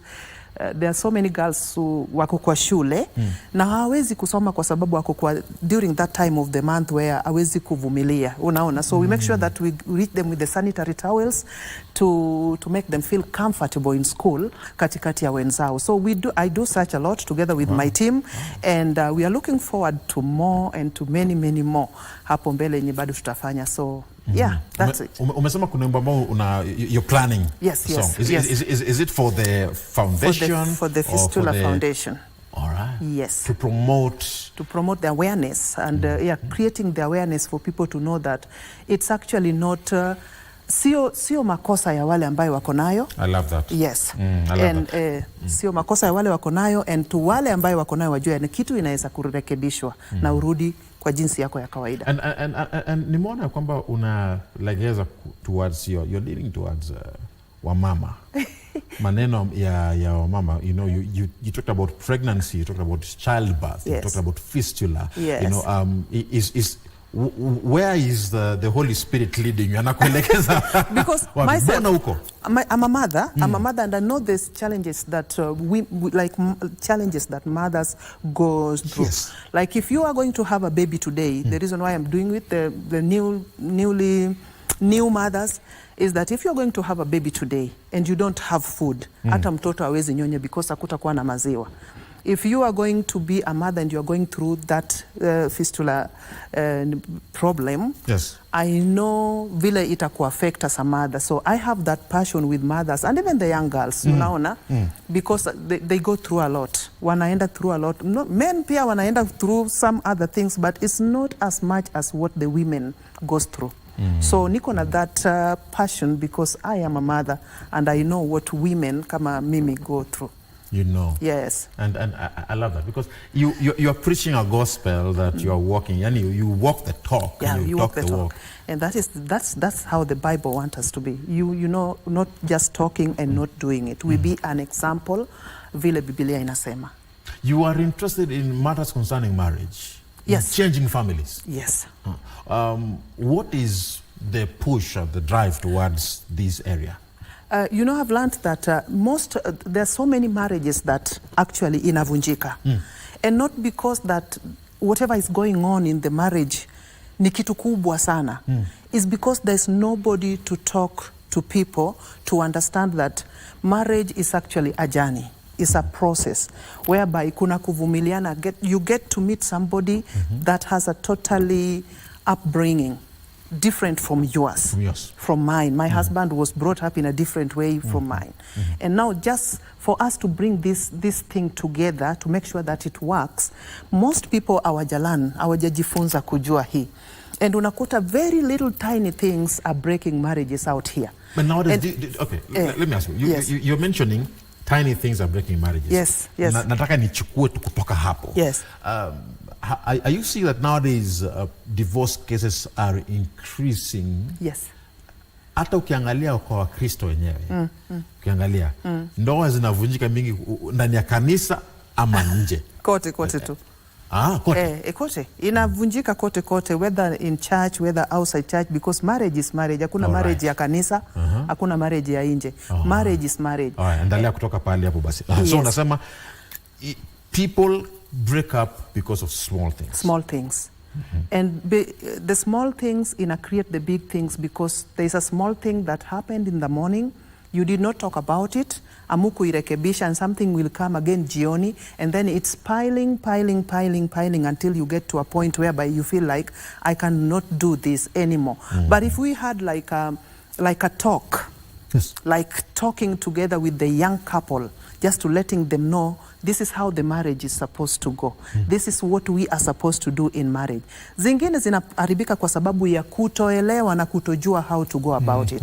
So I usually say that people should know that marriage is a beautiful thing if only you can learn to communicate, if you can learn to talk together, and if you can learn to solve a problem before ifike usiku, so that ingine tena because it's bound to happen. Mkiwa mnaishi kwa nyumba watu wawili, it's not going always to be smooth. Kuna siku tu mtakwarusana, kuna siku tu maneno itatokea. There's not that such a smooth marriage. Lazima tu kitu ikuje. But now it will depend on how you want it to work. Yes. If you feel ukiwa uko na that ability ya kujua ya kwamba I have to work on this before time isonge, we have to make this ikuwe vizuri so that tuimalize, then it will work. So I have that nini hapo ndio siri. So I have that ninafanya hiyo sana ya marriages, because I felt that marriage can work. So kuna hiyo mwito. Niko na hiyo mwito. Marriage can work, and it's just a matter of sitting down, talking, and us getting to know how to do. And the best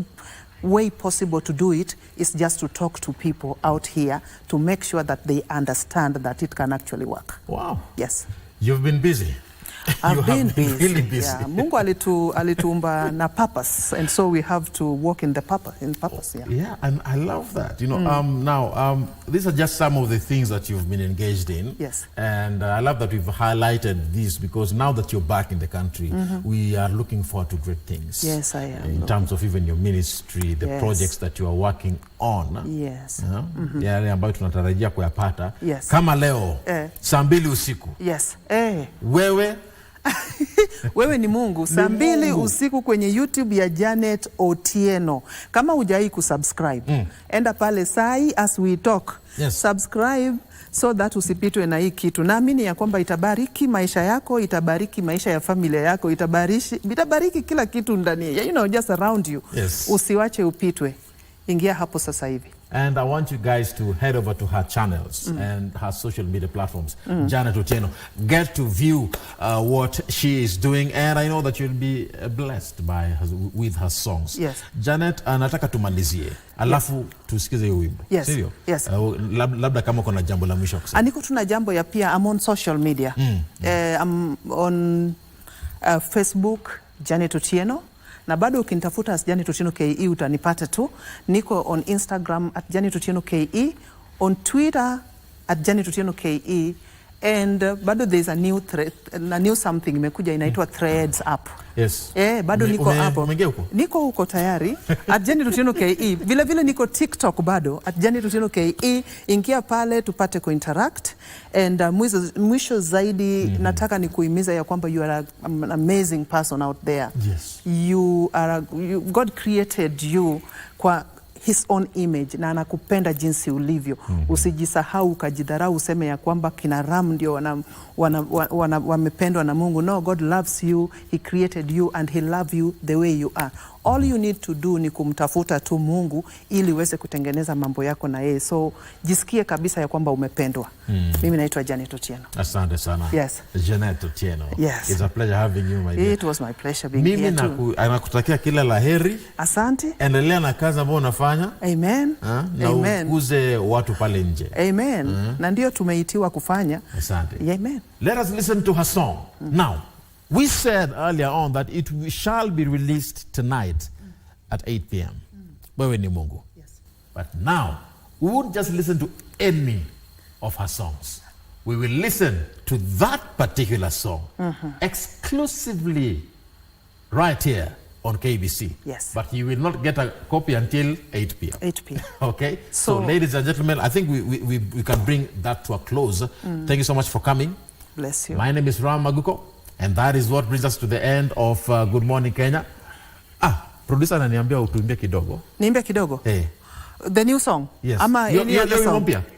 The new song. The new song. Guza the new song. Okay. Yeah.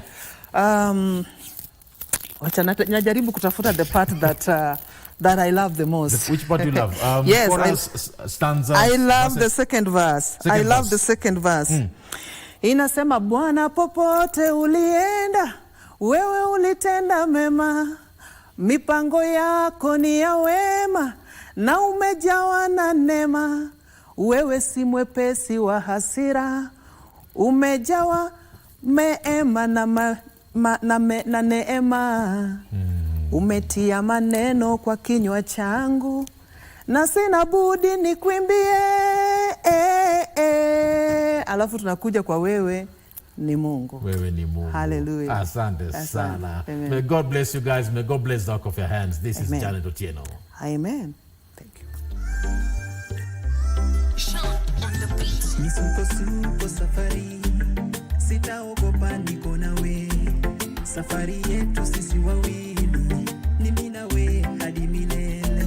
Yesu wewe ni rafiki usiyechoka na madhaifu yangu.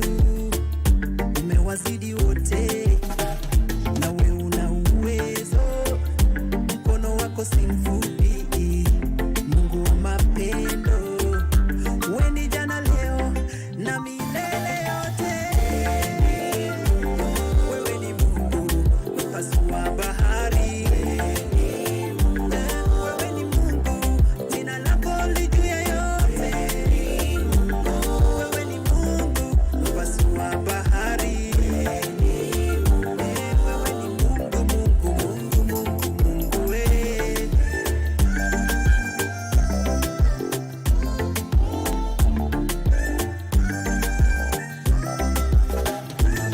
Bwana popote ulienda, wewe ulitenda mema, mipango yako ni ya wema, na umejawa na neema. Bwana popote ulienda, wewe ulitenda mema, mipango yako ni ya wema, na umejawa na neema.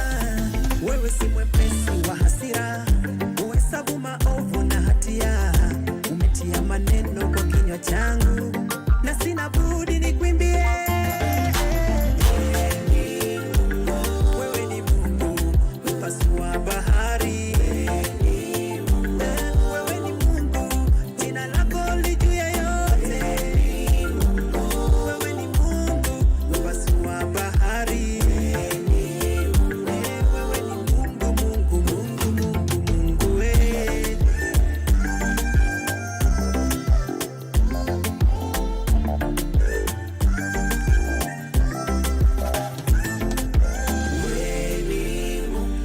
Nimekuona ukitenda maajabu. Jina lako Imanueli, uliye pamoja nasi. Wewe ni Mungu unayepasua bahari.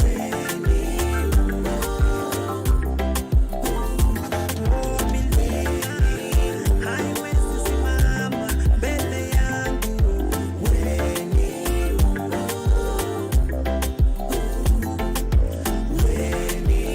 pokea sifa zangu, pokea sifa zangu, pokea utukufu.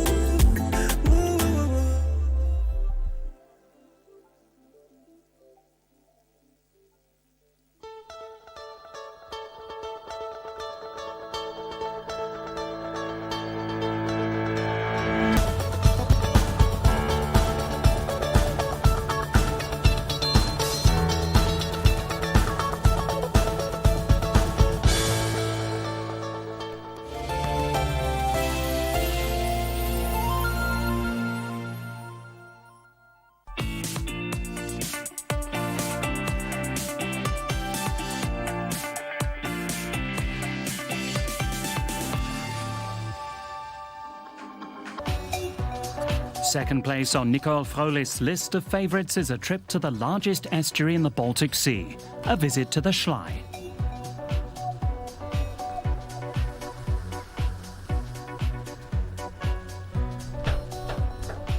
What better way to kick off the day than by taking in the crisp, salty air in the city of Kapelln's historic harbour.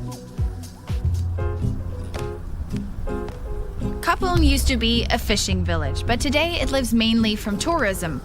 It's a great base if you want to explore the area.